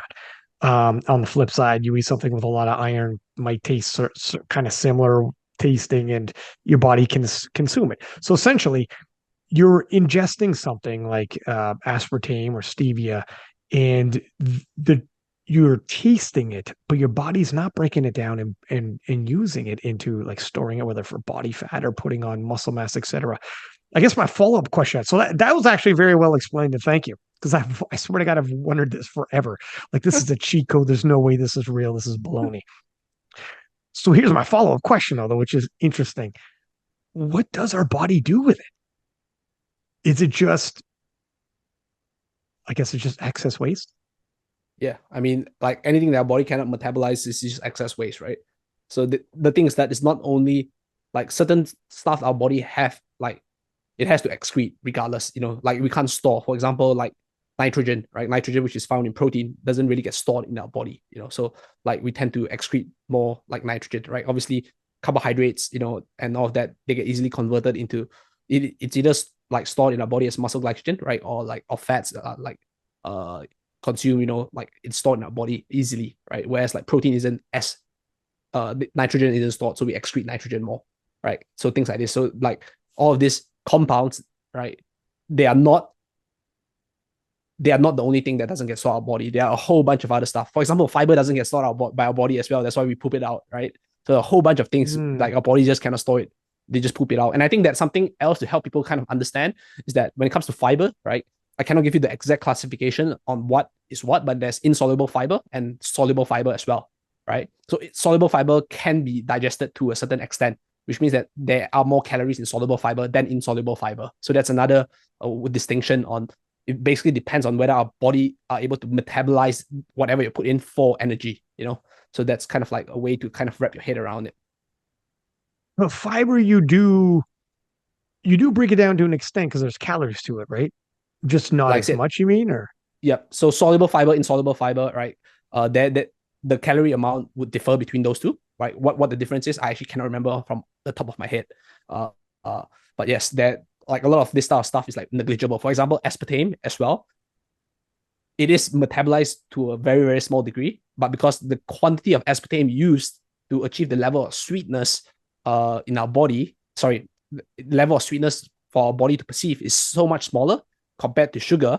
So even by metabolizing aspartame, we just count the calories as negligible, right? So in the grand scheme of things, it doesn't play a role, right? So that's kind of like how we hmm. look at things, whether it doesn't, like I said, practically, so like mechanistically, right, there are calories, but practically it's negligible, right? So there's that distinction to be drawn as well. And fiber is the same, right? The fiber also does give you like some benefits, right? Like we went over through the benefits. Yep, So how yep. does So it I'm give just that saying from benefit? sorry. How do we get those benefits from So like I mentioned, like when we eat fiber, it comes with certain amounts of food. The foods that contains fiber has other properties as well, right? it? So Yeah. vitamins and stuff, right? And then obviously, like I said, if the gut bacteria does play a role, we don't know what the role is, but potentially it does play a role. That could regulate things as well. So, like I said, the research in fiber is still really interesting, but I do think, like I said, it's very different between. Yeah, so I think this goes very, very nice into the tangent of like, this like artificial sweeteners, right? Because fiber is something that has we lean towards very like more beneficial, right? At least the perception of fiber is that it's beneficial with like almost no harm, right? Whereas artificial sweeteners is that it's probably neutral to harmful, right? So that's the distinction right there. Even though And, both are like and also, calorie free. if I may add, that would be why when people say like you have a lot of fiber, vegetables with a lot of fiber, you might feel satiated and full, but you're not keeping it all, so you're not getting a lot of calories. It's kind of like, okay, you want to feel full, eat a lot of this, and just like the stevia and aspartame, you're getting the taste factor. You're going to feel full in your tummy, but you're not going to keep it. So you're checking off those boxes. I taste it. I feel full from it. I'm not going to gain it, like relatively speaking. Yep. I'm not going to keep a lot of it, which checks some boxes. But sorry, you were saying in terms of the sweeteners and the perception where it's from neutral to harmful, whereas fiber is from neutral to beneficial. Yep. So that's the reason why people said like, you can eat if something is neutral to positive, right? You'd be like, okay, cool, just eat more of it. You'd probably be fine. But if something is like neutral to harmful, you don't want to be like eat more of it, right? Mm. And because if it's potentially harmful, the more of it you consume, you increase that probability of it being harmful, right? So Mm. that I think that's the perception on drawing the distinction that doesn't have on something that doesn't have calories, but we're looking at the outcomes that are not calorically or energy intake related. Do and this might be outside your area of expertise, but is there a lot of harm from stevia and aspartame, etc., that we know about, or is this unclear, or have you not looked into it too much? I don't know if this even comes up with what you do. I think it's actually really like super interesting, right? Like I'm a big like history geek as well. I think a challenge people will lay against proponents. I don't want to say proponents because I don't think okay, I may be wrong, but there probably are some people out there that who are proponents of artificial sweeteners, right? I tend to be like, it's probably fine, don't fret about it too much. But I wouldn't call myself a proponent. I'm like, oh yeah, have artificial sweeteners as often as possible. But something people would lay, a criticism people would lay against quote unquote proponents of artificial sweeteners would be, so for example, the most popular artificial sweetener that was first in the market is actually saccharin. And how saccharin was discovered was basically somebody was like, one of the scientists was dealing with coal tar, right? And he didn't wash his hands, right? And a byproduct of that, he tasted it and it was sweet. That's how like saccharin was developed. So people will say like, oh, this thing, it was from coal, like saccharin was basically discovered for coal tar. You won't eat coal tar, would you? Why would you eat like artificial sweeteners like saccharin? So like that is uh that is something, a criticism people would actually throw out. I think it's fallacious, but yeah, people would usually say that, and aspartame was developed by a complete accident, right? And they were looking at anti-ulcer drugs, and then it's just a common theme where scientists just doesn't wash their hands and then they accidentally lick their finger and realize the thing is sweet. So that is basically how aspartame and saccharin was developed. Like, so people think that this is back in also like the 1960s. Oh, this is careless. First off, these freaking, God bless these scientists, because they got us, these sweeteners, but wash your hands, man. What are you working with in the lab? This is how you get lab leaks. What are you doing? Licking your freaking fingers, man. Hey, you know what? Got to be said, a little fucking sweet. I think we're onto something. You're a scientist, but anyway, sorry. Go on. Like say people will lay this type of criticisms as well, but then I don't think people will say like penicillin is bad, because penicillin was also discovered by an accident where the scientist essentially just left his petri dish out and then the bacteria just like grew upon it, and then he found that the fungus and the bacteria doesn't like it wasn't interacting, and then that substance was then developed into penicillin, right? So it's like not every like accidental finding is actually bad, right? Because x-rays are the same thing as well. X-rays were discovered as a byproduct where it's just emitting electrical rays, and then the scientist was trying to block it. And then when he was trying to block it, he found like there were two images being generated, and that's how the X-ray was developed. Things like this. So like, dude, you really are a nerd with the science. But look at gravity was found by accident, wasn't it? A freaking apple hitting Isaac Newton's head. Yeah, Newton's head. Like a lot. This is, I mean, it's common throughout history. To your point.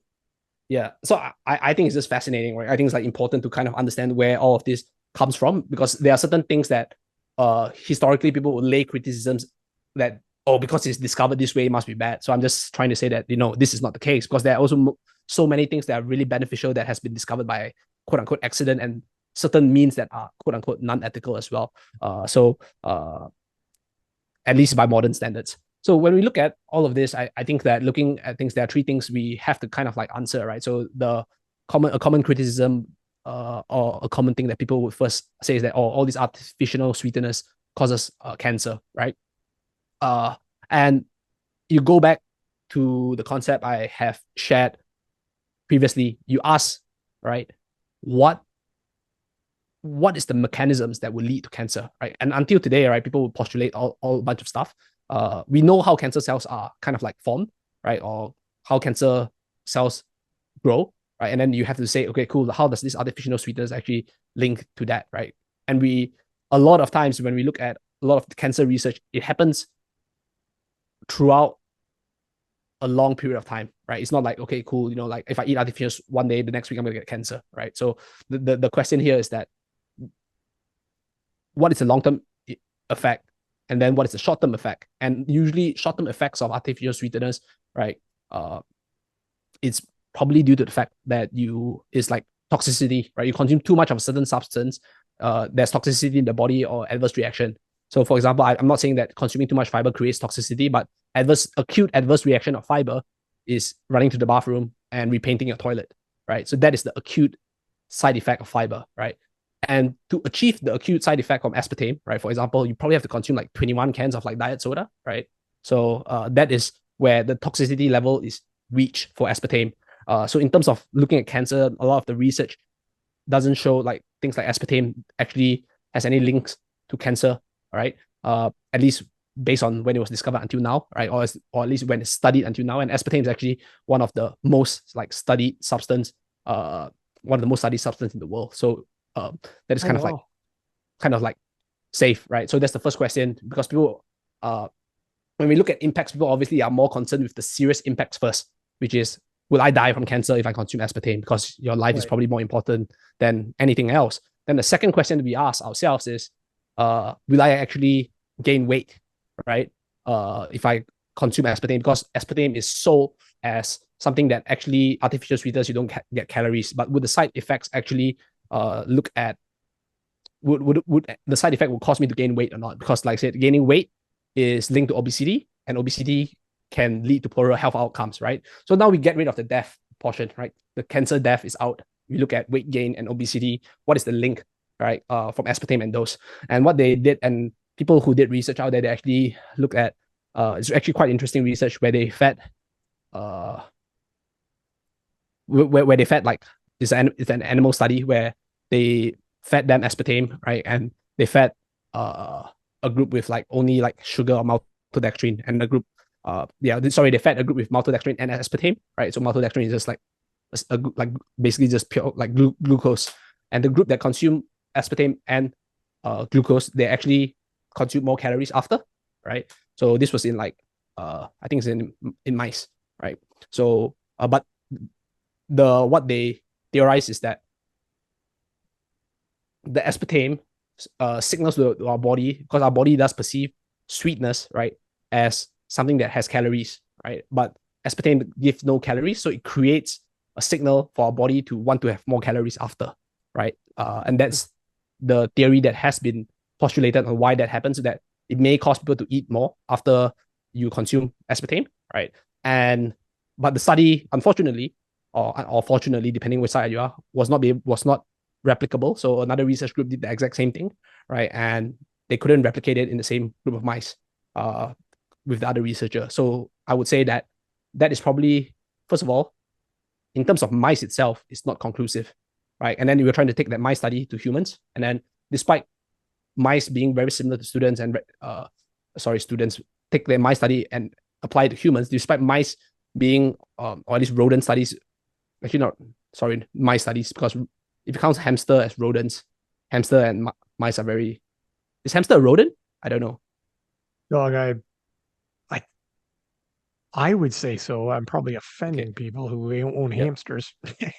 Yeah, but so hamsters are quite different from mice. Mice are much like closer to humans, but to carry that into humans itself, we have some unclear results from mice. So if that is unclear, we can't actually say it's going to be clear in humans, because the metabolism of mice is much quicker than human beings, because obviously mice has like shorter lifespan, right? So that itself, I would say it's unclear in mice, probably even unclear in humans, and not to mention that if we are looking at population who are seeking, why we use aspartame is to actually reduce obesity, it probably means, I mean, I sincerely hope that that is not the only thing they're doing to try and reduce weight. They probably are exercising, eating like fresh fruits and vegetables, and that could probably negate any of those like potential side effects. Because the group that the mice that had that had the aspartame, like I said, they were seeking out calories, right?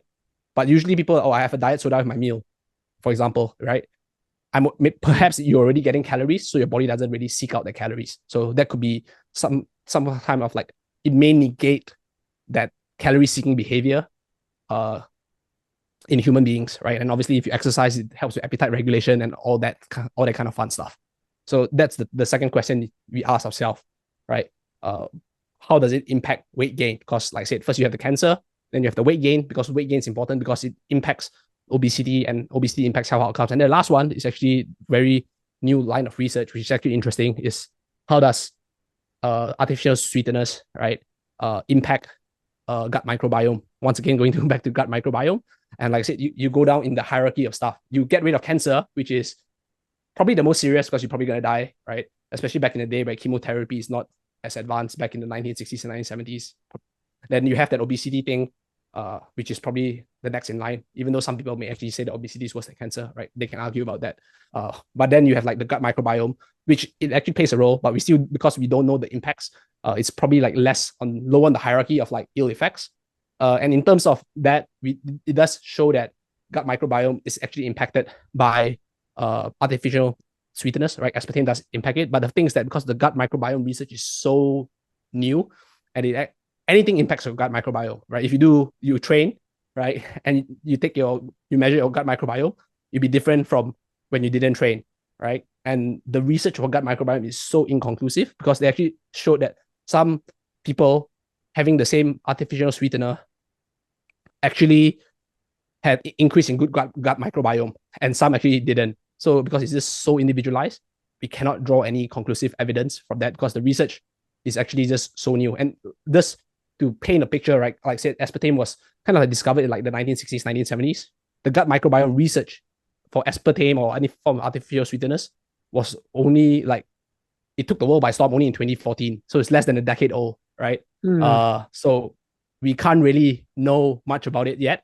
But in terms of the hierarchy of things, right? As someone who's a practitioner, no, you probably will not get cancer. In terms of gaining weight, whether you gain weight or lose weight, it might be, if it helps you reduce your calorie intake, it's great. It probably will not increase your appetite. And in terms of your gut microbiome, we probably don't know because that whole field is just a question mark. So that's kind of like the hierarchy I would tell people to kind of like evaluate when it comes to artificial sweeteners, and hopefully what I've shared kind of like paints a clearer picture for some people. That was it's a really good breakdown. What about stevia then? Is that is there linkages towards health concerns with that one? Do you know? I know stevia is relatively new, is it not? Or is it just not as it just got popular, but it's been around for a while?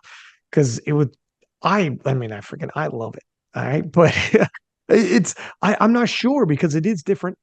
And I'm not sure what large consumptions of stevia might do. Do you know much? Do we have much research on stevia? I think that, so the two big papers out there that actually showed uh was the 2014 paper that I talked about was actually published in Nature, one of the top science journals in the world. Every top science journal has like crappy papers as well, so I'm not saying that everything comes out from Nature is good. And then I think that one recently came out in Cell, which is also another like big paper, right? Big journal, right? They actually look at stevia, and they actually showed that stevia didn't really impact things as much as aspartame. But like I said, the whole thing is really like inconclusive as of now. Uh, and people don't really like, to my knowledge, people don't actually like demonize stevia as much because it's like quote unquote natural. So it should be fine for you, you know. Whereas aspartame is artificial. Like I said, all these are under the category of non-nutritive sweeteners. But aspartame is artificial, right? Artificial because it's not found in plants, whereas stevia is actually found from plants. Like monk fruit and stevia are the two non-nutritive sweeteners that are quote unquote natural, that has like 0 calories because our body doesn't metabolize the compounds in those plants. So in general, I would say that no, you know, the only form of artificial sweetener I would say that's bad is probably is that if you meet a guy and the guy is like fake kind to you, then that is bad. That's the only artificial sweetener I would say is bad. But other Was than that a that, shot at should me? be good. Was that a shot No. at me? That sounded personal. And I apologized for that incident in Malta. And we'll leave it at that. Um, but yeah, okay, sounds good. I wanted to because I was reading before this, I was looking at some Lee Norton videos, and he was actually talking about while we're on the subject, we won't dwell on here too much longer with like diet, obesity, etc. We'll go back into some powerlifting, gut cutting, etc., and what you should eat for performance. But he was talking about with the problems we have in North America, the average American diet is just shy of 3,500 calories a day. And as you're tracking a lot of calories for your clients, just how much 3,500 calories a day is. And the average physical activity is around 20 minutes a day they'll do stuff, which means it's gonna cause obesity. And a lot of people who say like my metabolism's slow now. I'm 35, I'm 40. My whatever, what have you, hormones, whatever they're saying.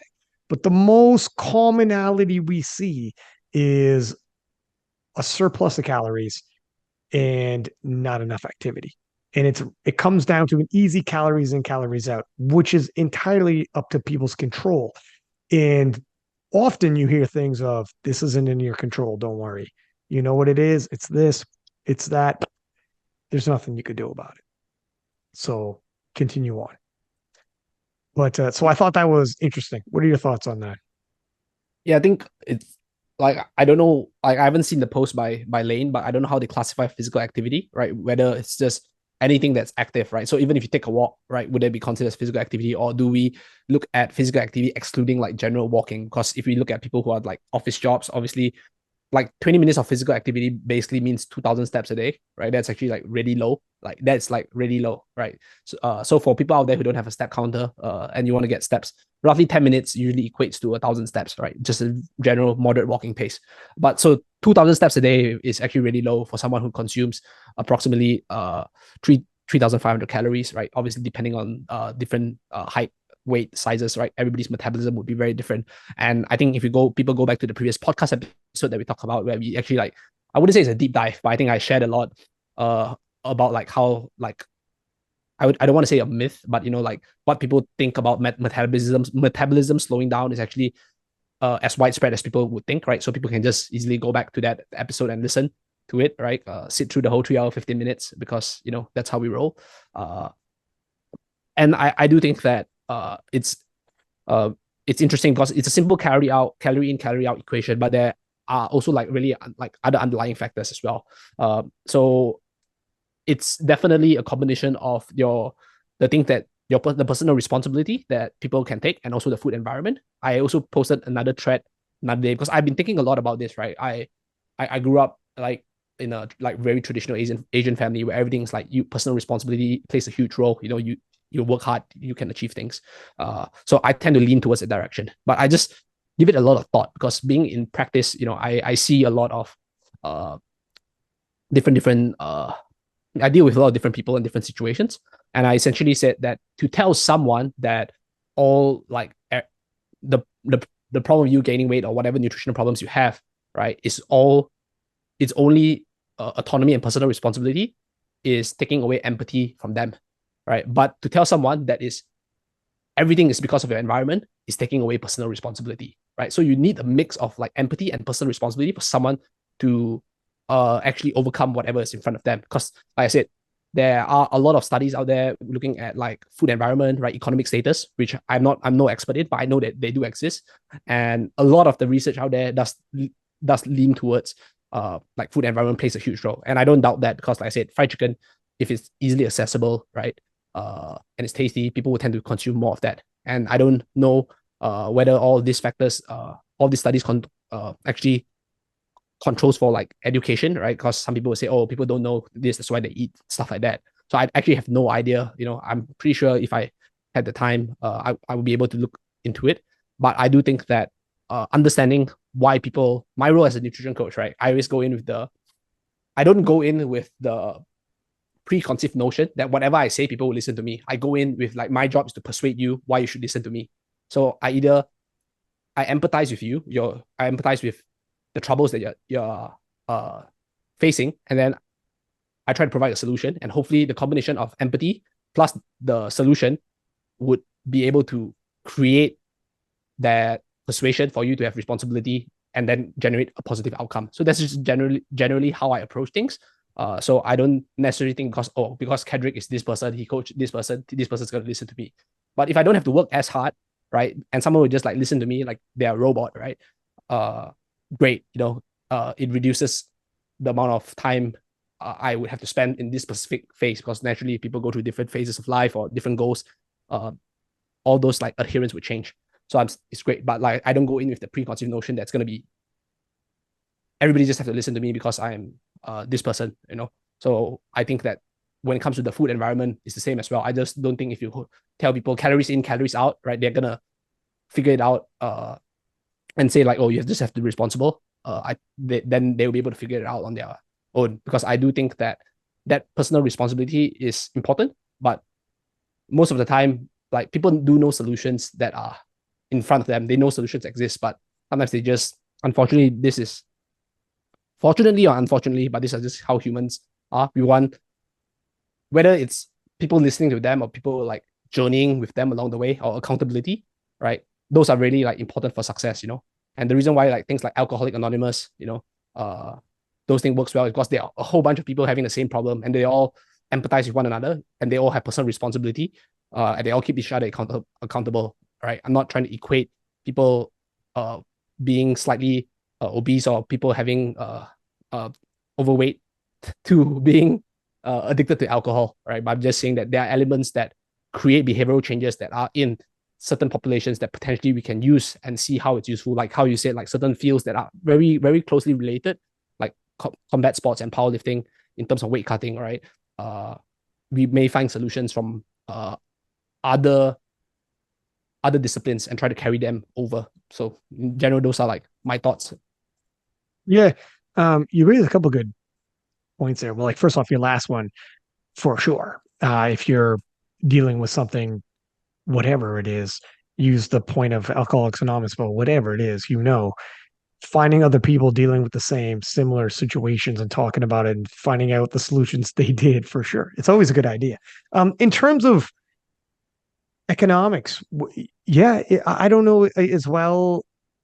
You know, fast food is cheap food. For $1, you can get a burger. That's crazy. How much is like healthy foods? If you want to go to the grocery store and start buying like healthy, like proteins and chicken and whatnot, it's probably going to be a lot more money. And also, you also brought up a good point too about education on this, and how much education is there about this, and how many people actually know about calories, micronutrients, macronutrients, and all of the rest of it. And how much is that is even a major concern when you can't afford a lot of like a food, the budget's tight anyways. How much of that is something you can even work around anyways? This is true. This is all parts of it. So this is all that's a whole nother topic for this podcast. But you made some good points there. I appreciate it. Looking at we had a couple questions come in about gut cutting and water cutting, pros and cons of gut cutting, because we're hearing a lot about gut cutting lately in terms of people trying to make weight classes. And how you feel about gut cutting? What exactly is gut cutting? Because let's not assume anybody knows what it is. And some pros, some cons you felt if you've used it. Do you not like to use it? And then maybe we talk about the contrast of when someone might use it instead of a water cut. And why would you replace it with a water cut? Or the opposite. You might be like, my friend, maybe a water cut's better for you. Yep. Yeah. So before I go into that, I just wanted to like clarify something from the previous conversation about artificial sweeteners, because I think, like I said, I gave that hierarchy of things and looking at mechanistically how it works, but practically, like there's a lot of research that actually showed that replacement of sweetened drinks with artificial sweeteners actually results in positive in terms of weight loss. So that's just to put it out there, because I think that I don't want to make it seem like everything's still out in the air, because I think practically there's some benefits. But now back to the gut cut. Okay, thank you. Yeah, fair enough.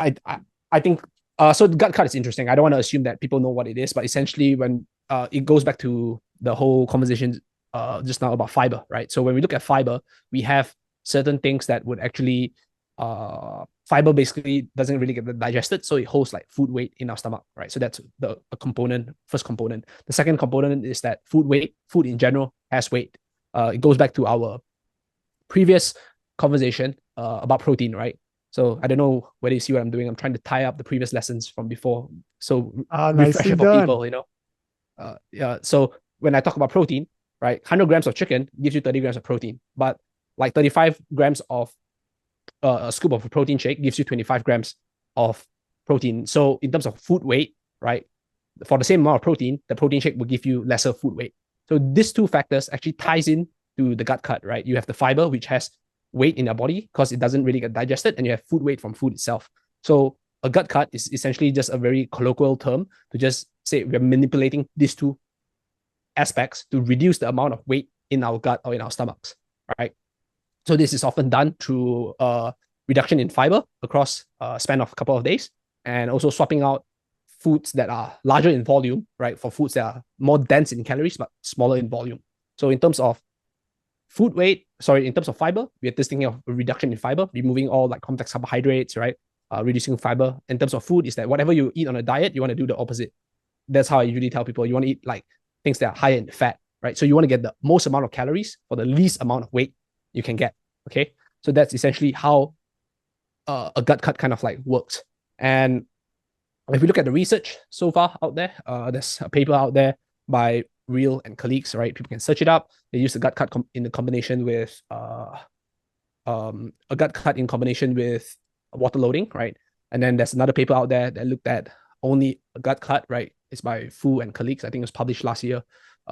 Really, really neat paper. And then there's another paper that's about to be submitted for review coming from my PhD, right? I look at a gut cut with swapping macronutrients. So the difference between those three studies is that the first study used a gut cut in combination with water loading and water cutting. The second study only did fiber reduction. And my study, what I did was I did fiber reduction, and I also manipulated the carbohydrate to fat ratio, meaning that they get the same amount of calories, right? But more of the calories came from fat rather than carbohydrates. So that potentially would help reduce the food weight as well, because for the same amount of calories, you would need to consume larger amounts of carbohydrate, right? So those are the difference between the three studies. And the question that you asked, why would someone do a gut cut compared to something else, or when should someone do a gut cut compared to something else, is dependent on how much weight this person would lose, right? For example, or how much weight this person is required to lose.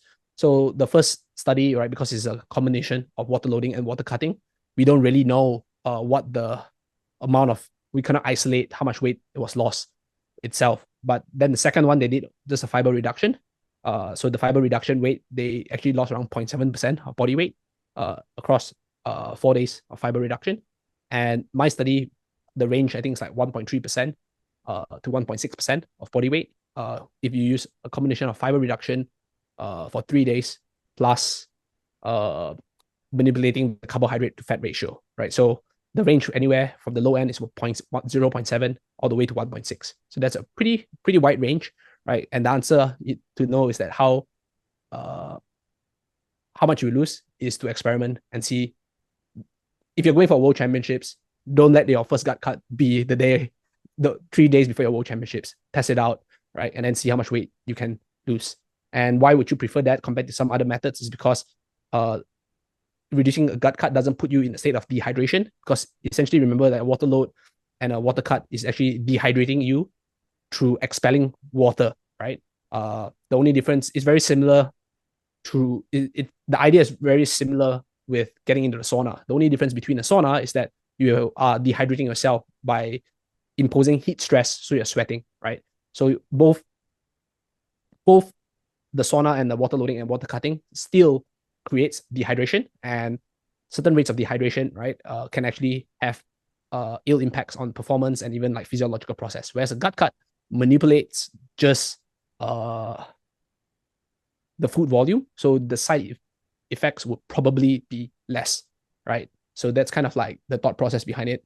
And the first paper that I mentioned, that we don't really know how much the gut cut, how much the participants lost during the gut cut, because they combined water loading and water cutting. I think the participants, from on top of my head, they lost around 3.4% combination of both methods, right? So that gives you certain ranges. If you use a water load only protocol, right, you probably, if you subtract the 0.7, right, 0.7, okay, let's just say 0.7 to 1.6. Let's take the middle, right? That's 2.3, so it's like 1.1, right? You lose 1.1% from the gut cut. So water loading, you probably can lose around 2.5% water loading alone. So you now have certain ranges. If we play with some mathematics, water loading alone, you lose 2.5%. Gut cut, you can lose anywhere from 0.8 to 0.6, right? The middle is like 1.15, right? So if you combine those methods, you lose around 3.5 to 3.6%. So that would generally be the amount of weight someone can lose using each method or a combination of both. It's interesting. So essentially, what you're saying is it wouldn't necessarily be an either or situation for your athletes. Gut cut sounds relatively risk free, unless there's something that I'm missing. So you would be like, okay, first thing on the protocol would be gut cut. If you only need to lose within this range, we can add in the water cut on top of that if we're further away from that range and we need to lose more. And there is more risk associated with the water cut due to, like you said, you could cut a lot of water, but the more water you cut, the more you'll be hampering your performance. So now that's where the risk starts coming in. Is there really any risk from a gut cut that you've seen or read about? Is there side effects for a gut cut that might hamper performance or not really? Not at least not to my knowledge, right? Because it's also really hard to tease out whether that performance impact is due to the magnitude of weight loss, meaning the total amount of weight being that is lost versus the intervention alone, because the gut cut and the water load and the water cutting is very different, the amount of weight loss. So it's very different if you say that the gut cut lose 1.5% and the water load lose 1.5%, and then we evaluate performance, right? Then we can say that the same magnitude of weight resulted in the same, the both interventions resulted in the same magnitude of weight loss, but one had better performance than the other. But because the Mm. magnitude of weight loss is different, I can't even say that whether if there's an impact is actually due to the weight loss or the actual intervention itself. So I cannot tease that apart. Not to mention there are not many studies on water loading out there, right? There's only one to my knowledge, right? That actually look at certain ranges. And the funny thing is that after my paper gets published, there will be two studies on gut cut. So there's two studies on gut cut, one study on water loading. So that's how scarce the evidence is, right? And that essentially is the research, the nature of research, and not to mention like in practice as well. I have never seen a non-responder to the gut cut, right? But I've seen non-responders to water loading and water cutting. And the reason why, That right. yeah, because essentially, if you think about the gut cut, is that you're manipulating the weight in your body, right? Whereas the water, the rehydration, because our body is so tightly regulated, and water or fluids play such a huge role in our body, it's really tightly regulated. So to manipulate that itself is actually really, really difficult. So there may be non-responders. And like I said, there's only one study out there, right? So, and even the study said that the mechanisms are not fully teased out. So if we go back to the previous thing I talked about, you have the practical element and you have the mechanisms. This one, there is some practical impact, but we don't really know what the mechanisms are. So we cannot really be certain. But I think for the gut cut, we can be a little bit more certain because there's the practical element of weight loss. And we know that the mechanisms is there because the mechanisms are just slightly more straightforward. Essentially, you're just pooping out everything in and you're just eating less in general, right? So we have stronger evidence based on the criteria that are used to evaluate uh the criteria that are used to evaluate the practical aspect, right? And then the mechanisms involved. So I think that is something to actually really, really consider as well. Because yeah, like I said, I've seen people who don't respond to water loading and water cutting. But I've never seen a non-responder to a gut cut if done correctly, right? So that's the caveat, if done correctly.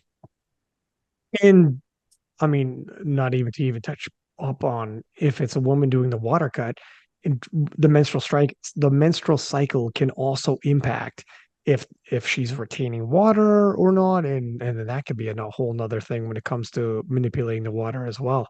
So there's variables with it. I guess there's just less variables with that gut cut situation where, all right, this is a little more tried and true. Now, the recomp in terms of it, is there even need for a recomp when it comes to gut cuts? Because it sounds like you can still regulate how many calories you get in, and that's your fuel and your energy sources. So really, there is no need for a recomp then in that case as well, right? Yeah. So in general, the recom, like everything that you do is dependent on.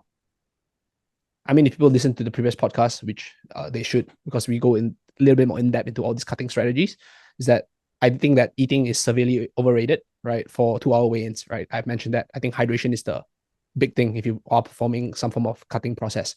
Then it goes back to the question, right? That which method is creating dehydration. And if the method is creating dehydration, your rehydration has to be a little bit more on point. With the gut cut, you don't have to, but there isn't, like say, it goes back to the question of what is the benefit and what are the downsides. If it doesn't help, if you it doesn't harm you if you were to like drink a liter of water, right? Especially most people that do a gut cut, they also fast alongside it, right? So instead of maybe like stopping water intake, or like they instead of like drinking all throughout the night, they may stop water intake at 6 p.m. So if they weigh in at 8, they still be roughly 14 hours without water. So it doesn't help. Sorry, it doesn't harm to actually like get hydration in, but you don't have to be as aggressive. But for someone like Gavin Aiden at Sheffield, where he not only not only did a water load and water cut, but he had the sauna, like that rehydration process had to have to be very, very aggressive, you know. And I would probably attribute that partly to me telling him, hey, you know, you have to do this, right? I know it feels uncomfortable now, but you will have time for your weight to kind of like your weight to settle, right? Sorry, for the fluids to settle, right? So you have to recom and rehydrate harder because your cutting process was much harder. So that is kind of like what I would say in terms of recom or post weigh-in refueling, right? Just use that as a term, post weigh-in refueling. If you perform a method that induces dehydration versus a method that doesn't. And briefly, the reason why calories are overrated on the day of, is it because what you had mentioned earlier, essentially you were still processing calories from the day before. If it's long term, you don't eat enough calories day after day after day. That's going to catch up to you. Yes, then Yeah. now you're talking an impact in performance. But if you had been eating and the day of you're not eating as much, it just won't impact as much as people might believe, because the calories in your system that you're going to be using on the day are actually, like you had said, 24 hours, 48 hours, etc., been already consumed and ready to go. And you maybe the next day feel fatigued if you never ended up eating that day very much, but it's going to catch up to you later on. So the timing of it is really what it is. Calories is still energy, etc. People are like, how is that so? That calories is energy and you don't have to eat the day of. The timing and the processing of these calories that people have off in their minds. So yeah, it basically boils down to what happens during the taper week. So typically what we do is that during the taper week, we try to avoid being in a calorie deficit, right? I tell people that people ask me how do you help all these lifters cut weight?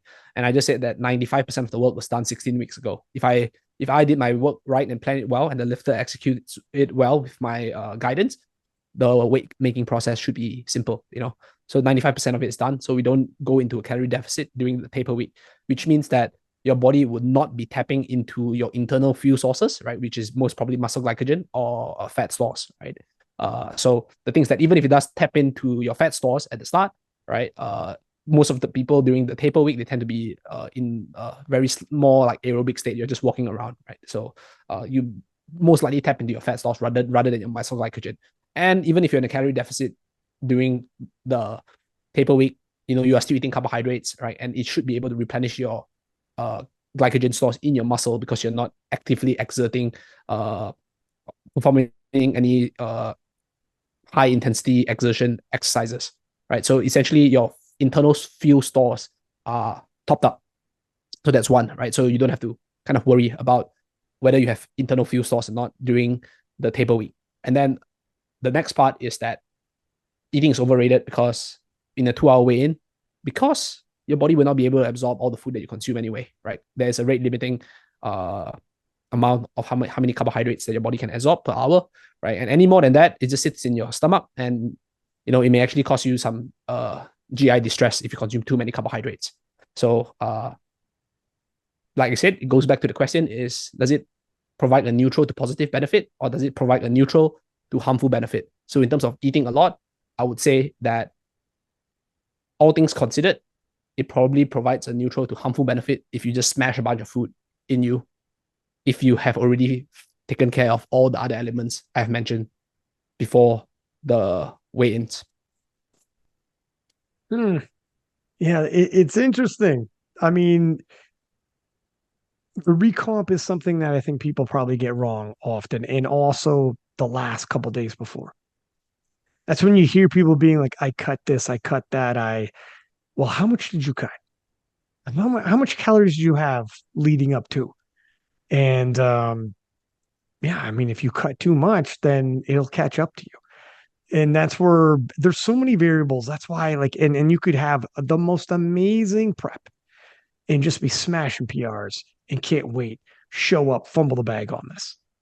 Fumble the bag on your calories, fumble the bag on the water cut or the recomp, and be focusing on the areas you don't need to focus on and not realize there's up the other pieces where you should have been paying more attention. And in terms of some people talk about carbohydrates and retention of water. Is this a big factor? Overrated, underrated? How do you feel about that? So carbohydrates and retention of water is basically the amount of water that's being pulled in when you store muscle glycogen, right? So, but the fact of the matter is that you are not depleting muscle glycogen, because to deplete muscle glycogen, right, you need to perform a particular set of activities to deplete your muscle glycogen, right? And my background prior to diving into the powerlifting research is actually I did my master's in carbohydrates. So like, yeah, I did my master's focusing on carbohydrates and performance in endurance athletes. I know I don't look the type, but what we did was we had to deplete the muscle glycogen of like the lifters. Sorry, the lifters, the cyclists, and you basically have to cycle for around like 90 minutes at 90 minutes at around 80% of your, like 75 to 80% of your VO2 max. And for a powerlifter, you will not last 10 minutes doing that. So to deplete, and to do that, you only deplete 50%, roughly 50% of your muscle glycogen, right? So that by depleting your muscle glycogen, doing that as a powerlifter, you probably get like DOMs from cycling, and you probably want to end your life instead of compared to making weight. So that's probably why that thing doesn't really play a role into for powerlifters, but it does play a role for combat sport lifters, because combat sport lifters 90 minutes on a bike is nothing to them. You know, it's like child's play, right? Not even, they can do it in their sleep. So and then they also have like 24 hours to replenish their muscle glycogen. So, but for powerlifters, it's something that shouldn't even, powerlifters with a 2 hour weigh-in shouldn't even be a consideration. So they don't need to worry about this. All goes back to like you don't even need to worry about manipulating your carbohydrates, really. Not in terms of glycogen, but in terms of, like I said, when I manipulate my carbohydrate ratio in my study, it's just that carbohydrate rich foods tend to be heavier, right? Whereas if you eat fattier foods, they tend to be lighter. So you're just reducing the amount of food in your stomach, the food weight in your stomach. Interesting. Okay, because this is another myth that people start doing in terms of like cutting out carbs, and they retain water and all the rest of it. And this is stuff that people try to focus on manipulating. And yeah, I mean, it is. I don't know if like back in the, I don't know how it all started. Some of these wives' tales, but these myths live on until someone like you comes around on these podcasts and starts dispelling them. There's also some stuff we were getting questions in when we posted those about timing of your, even throughout just training, the timing of eating and whatnot. How important is that? Is it important to time intake in terms of calories and certain foods and certain proteins, and in looking into this kind of thing, any kind of timing at all? Is that, if you could break it down to an overrated, underrated, how do you feel? Uh, I would probably say it's probably, this is more like neutral, I guess. I think that looking at it, like I say, I like to tell people I don't like to tell people what to do. I usually say this is how you think about things. When it comes to nutrients eating, right, there's always the immediate impact, right, and the trade-off that's related to it, right. So when you look at carbohydrates, for example, tying to the previous example, which I said that if you consume carbohydrates, right, it does help you in your performance.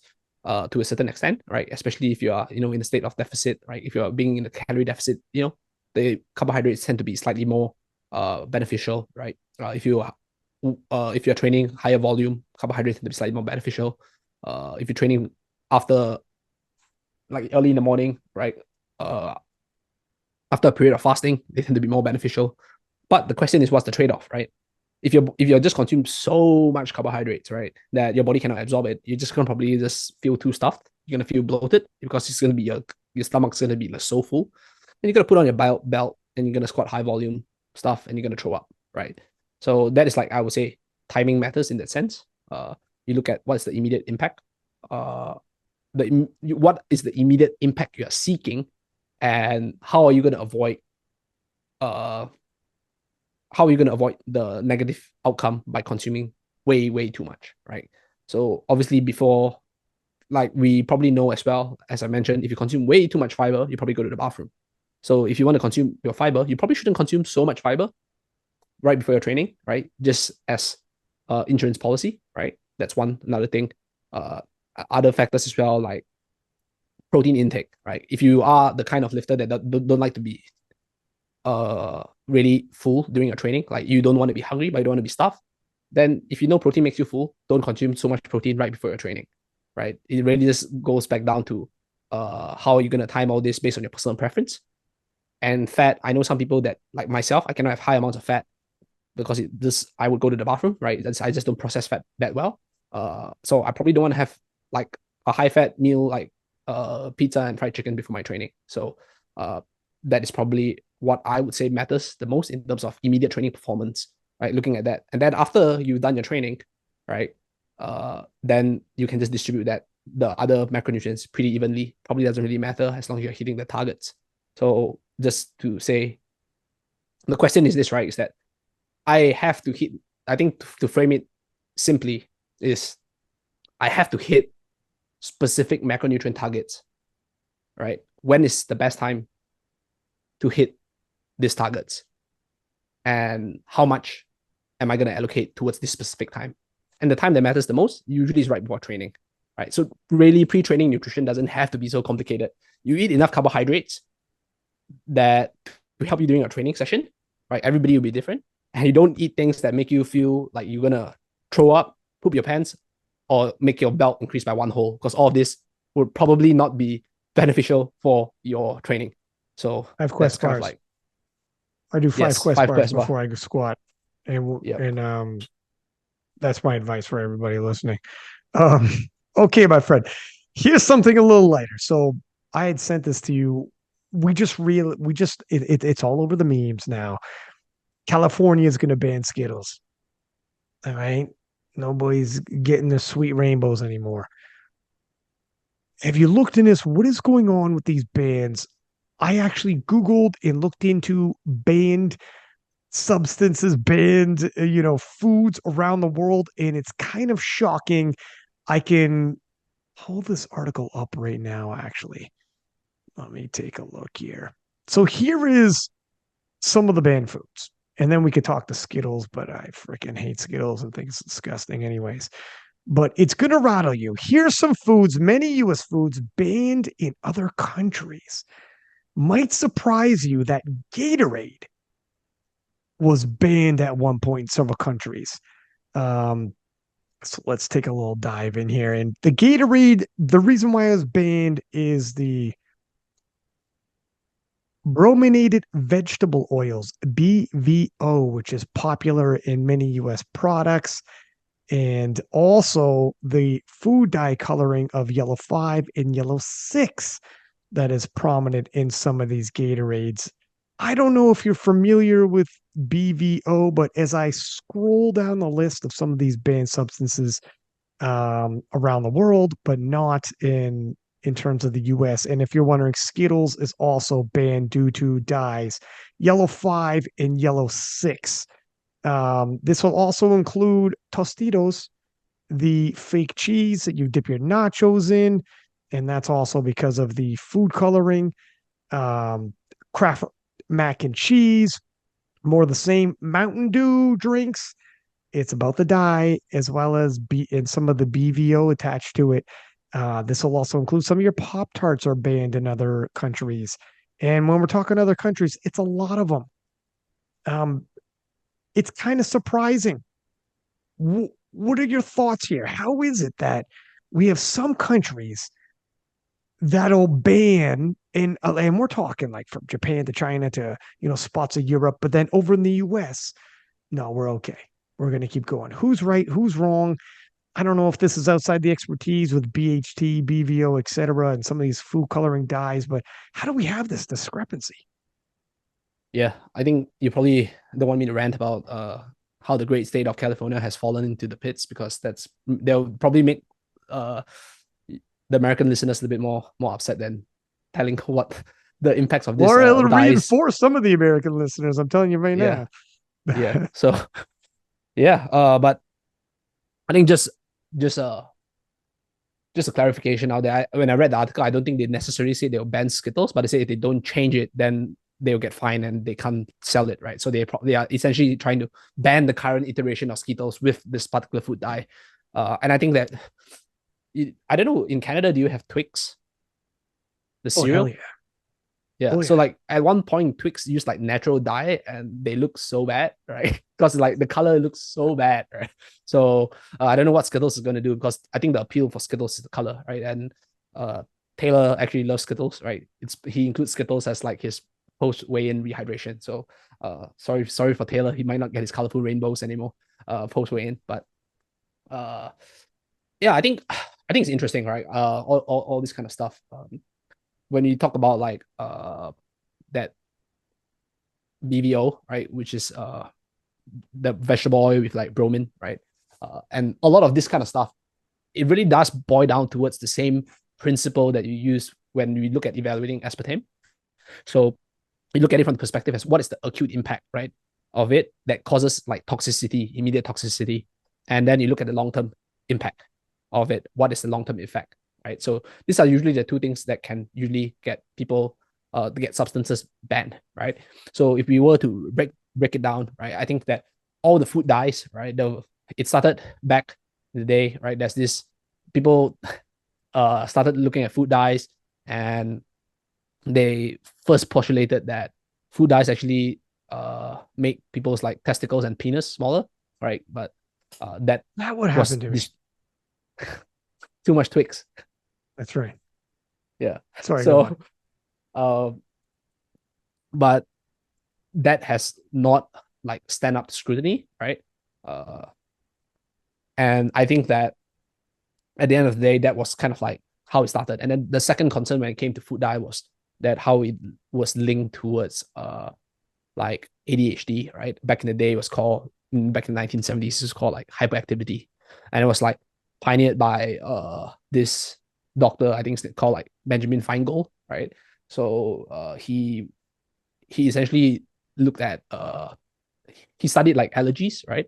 And I think that looking at food, anybody can have an allergic reaction to specific foods, right? We know that a lot of the American population are actually like allergic to peanuts, right? So I often joke that I say if you want to kill the Americans in a very cheap way, you just fly a plane across America and just sprinkle peanut powder, and like at least like more than 30% people would actually just die from that, because it's so prevalent. But a lot of people can develop like allergies. So Benjamin Feingold studied allergies, and he was kind of like the pioneer looking at ADHD uh in like food dyes, right? And what he did was that he basically developed a diet to actually see if this diet essentially worked for reducing the rate of ADHD or hyperactivity in children back in the day. And what happened was that uh, it worked, right, back in the day. But the diet was actually super restrictive. So you can't have anything that has those food dyes, right? Like yellow 5, red 4, or whatever, right? And you can't even have certain fruits because like there's fruits contain things like salicylates, and salicylates is actually contained in it's also in aspirins, right? So certain fruits like apples, you can't have apples because they're salicylates, and basically just eliminating a whole bunch of food.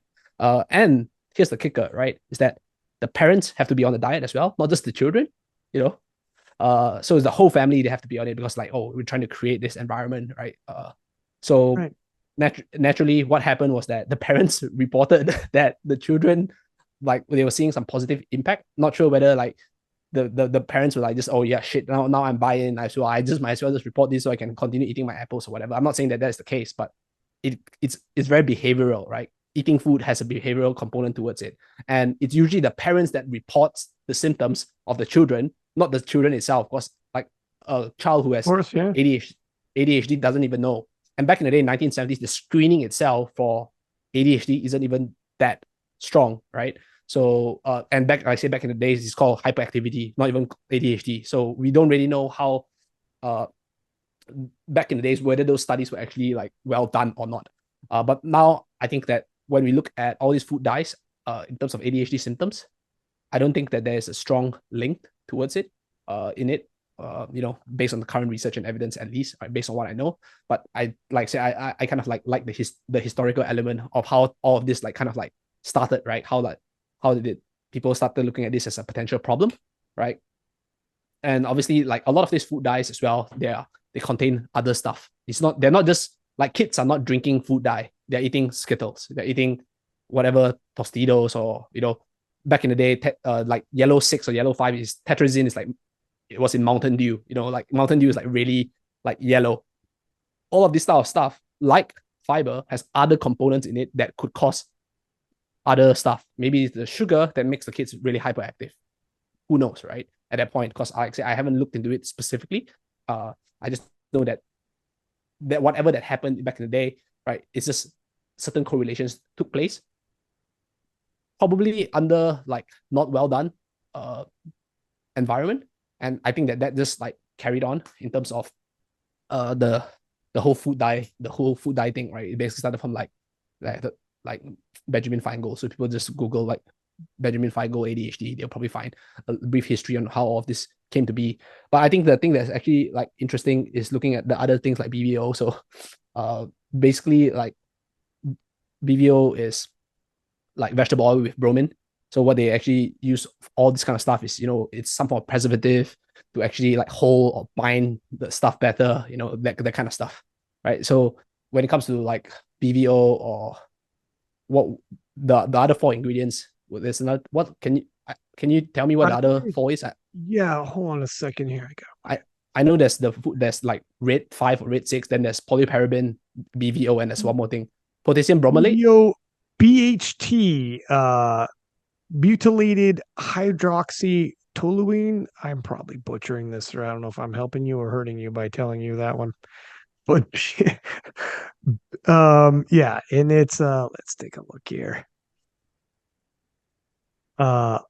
Lipofolic organic compound chemically derived of phenol that is useful as its antioxidant properties. BHD is widely used to prevent free radical mediated oxidation in fluids and oils, other materials, and regulations overseen by FDA, which considers BHT to be, in brackets, generally recognized as safe.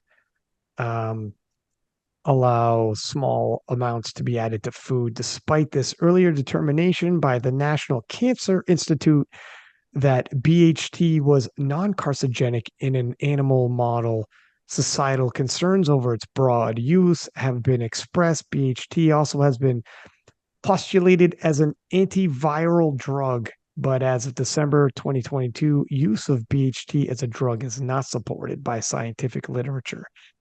And as I take a look, food additive, BHT is primarily used as antioxidant food additive. In the United States, is classified as, again, generally safe. Right. Yeah, and it says health effects. Yeah. I'm not too I'm not as, I don't know if it says prominent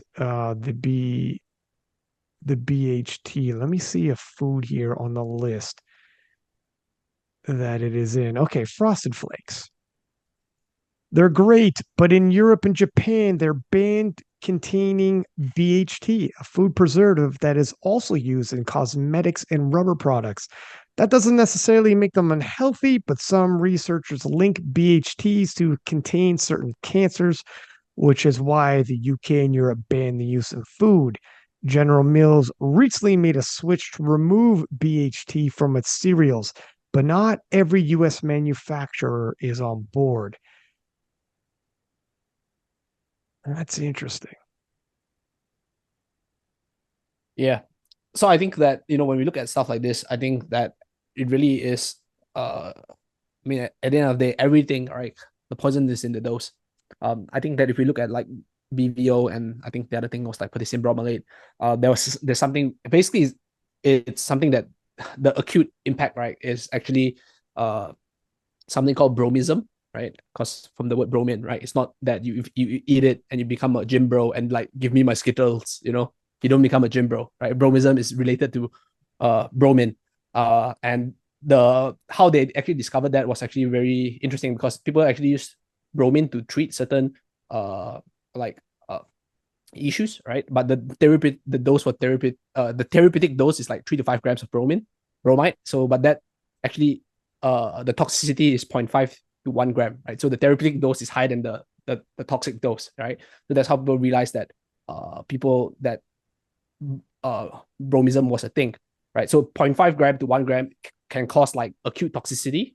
It's but the limit for all this like BVO and stuff, or like potassium bromylate in, I think the FDA is 50 milligrams per kg, right? So for every kilo of stuff, you only can have 50 milligrams, right?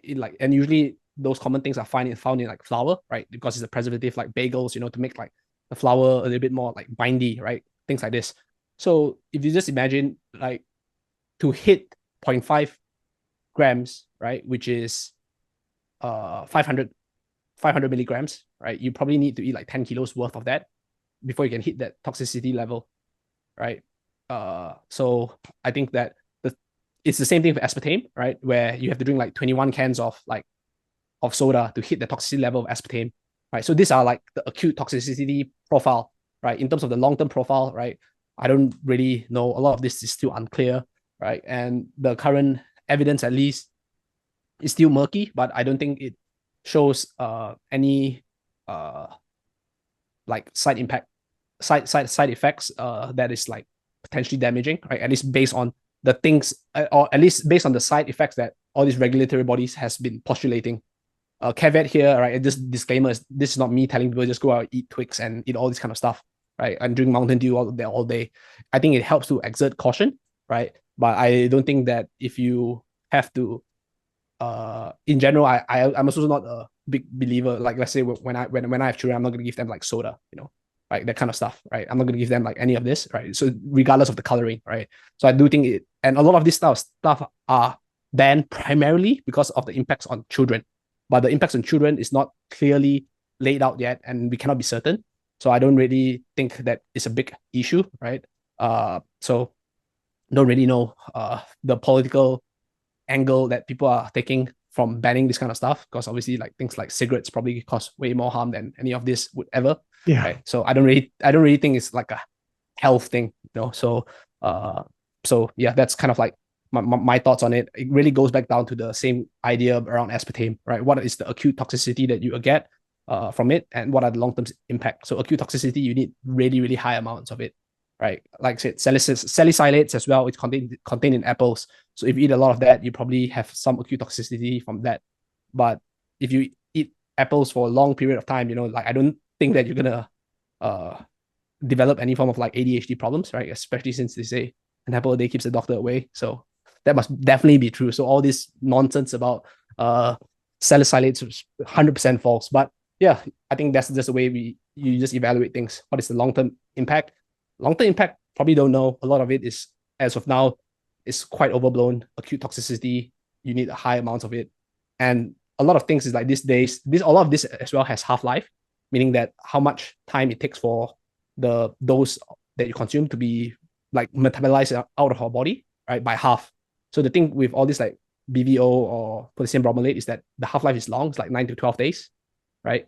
So as long as you're not consuming like 20 grams of flour, right, in 9 to 12 days, 20 kgs of flour in 9 to 12 days, you should be good.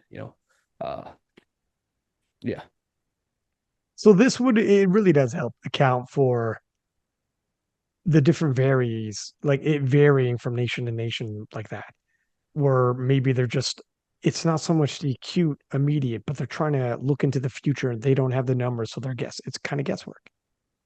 Yep. And like I also think that there is kind of like a process, right? So I don't want to get like there's always going to be certain political angles towards it. I don't want to really be I don't want to dive into the nitty gritty of speculations, but there are like certain countries out there that say, okay, cool, after this year we'll start banning cigarettes, right? But incidentally, right, those countries that start doing that are also the countries that cigarette smoking has already been declining, right? Which means that they don't even get enough. Like, so the first step when people start banning cigarettes is that they don't ban cigarettes first. They increase the taxes on cigarettes really high because obviously if people buy that they have high amounts of taxes. And then when people stop, like the sales of cigarettes have been gradually declining, especially now with people like vaping more, right? Then it makes sense for them. Okay, we're just going to ban it because it makes us look good, but there's nothing for us to lose because the money we don't get from taxes, sorry, the money we get from taxes from cigarettes are already so low, it doesn't really matter anymore. But if cigarette smoking was an all-time high and you're getting so much money from cigarette tax, I would probably say that the government will probably not ban cigarette smoking. So I think that behind a lot of this food regulation, there's always going to be some form of like financial incentive, whether that's good or bad, right? So I don't want to speculate. That's why I didn't name any specific countries, but I've actually seen countries like that cigarette smoking has already been on the decline when vaping is going up, and then they just like, cool, let's just ban cigarettes after this time frame. Nobody can buy cigarettes anymore. So that's when it comes to regulation, it's very, very complicated. But in terms of the actual impact itself, cigarettes should be like, if you really think this is really dangerous, like cigarettes should be like banned way, way long time ago, right? The only thing is that they don't freaking they don't put a 50% tax on your red dye because all those people that are making fabric probably will not be able to make Yeah, I clothes was that are red gonna in color, say, I was gonna say, Taylor Atwood would pay that tax for those Skittles. If you, it is pretty crazy if you think about it that way, where some of this stuff is off the market, but cigarettes is still there. How do you Yeah, justify that? How is that even? like who like I said, all these like regulatory issues are like super complicated, especially when you look at different countries, right? So European countries tend to be a little bit more they are slightly more safety inclined compared to other nations, right? So they just tend to have more like restrictions around that compared to like America or like other, like for example, like developing countries. So like I'm from Malaysia, I don't think that any of this is banned in Malaysia. So our health and food regulation is not even that strict. So uh so yeah, like every country is very different. So I don't necessarily think that people should be afraid that because X amount of X countries ban this means that it has a problem. It's just that a general, like, I think that there's always an angle that the regulatory body or the government is trying to play that caters towards that population. And because the population that's so different from other populations in different country, you can't really say that whether it's a good thing or not. Yeah, fair enough. Yeah, it doesn't mean you're stricter, so you're better. North America might be looser, so it's not. And this is just like these. There's other situations where maybe the Americans are more strict and they're not, and it's flipped. You know Yeah. what? I think we're approaching 3 hours, by the way. I know we kind of did it again. I think we hit all of our notes as I touch up on this, but we could always save some more. I was telling you, we got to do this more often. And we don't have to do 3 hours so often, but we could just jump in and do these like semi-regularly podcasts. And then we don't end up doing 3 hour discussions, but we fucking get into some talking. And we don't always solely have to do about nutrition and food, but we can talk about programming, powerlifting, what's been going on, as well as getting into cutting and whatnot. I think if we do it more often, uh, yeah, we could size down the length of it and get into more things, more broader topics. But my dude, we just did it again. What time is it over there where you're at, by the way? For 4:25 p.m. So after this, I'll just like head to the gym to train. Okay, yeah, mom, it's 11:30 over here. I'm gonna have me a friggin' a conscience free decaf coffee with stevia. Okay. Yep. Because I'm not going to get any calories from it. Right. Or Yep. any caffeine. Oh Sounds shit. good. You know what? One question I didn't ask you. Oh no, I don't know if we can fit this in about cycling. Because I said I'd do it in the beginning, cycling caffeine in stems. What are your thoughts on that? And then we wrap it up. Do you think we could do that one?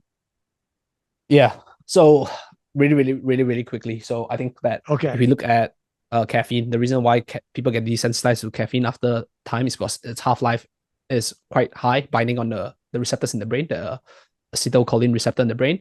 So what happens is that when that like the half life of caffeine is anywhere like 6 to 8 to even 10 hours, right? So after a while, you get really desensitized, and then you need a higher amount of caffeine to actually get a similar effect. So desensitization may actually be a thing. I'm not actually clear on the research, but I think that most people generally recommend like 3 to 4 weeks long of desensitization, uh, and to get the same impact, right? Other, if not, you can just increase the dose, right? But obviously, increasing the dose over time, you would probably have like a lot of like get more and more sensitized to it.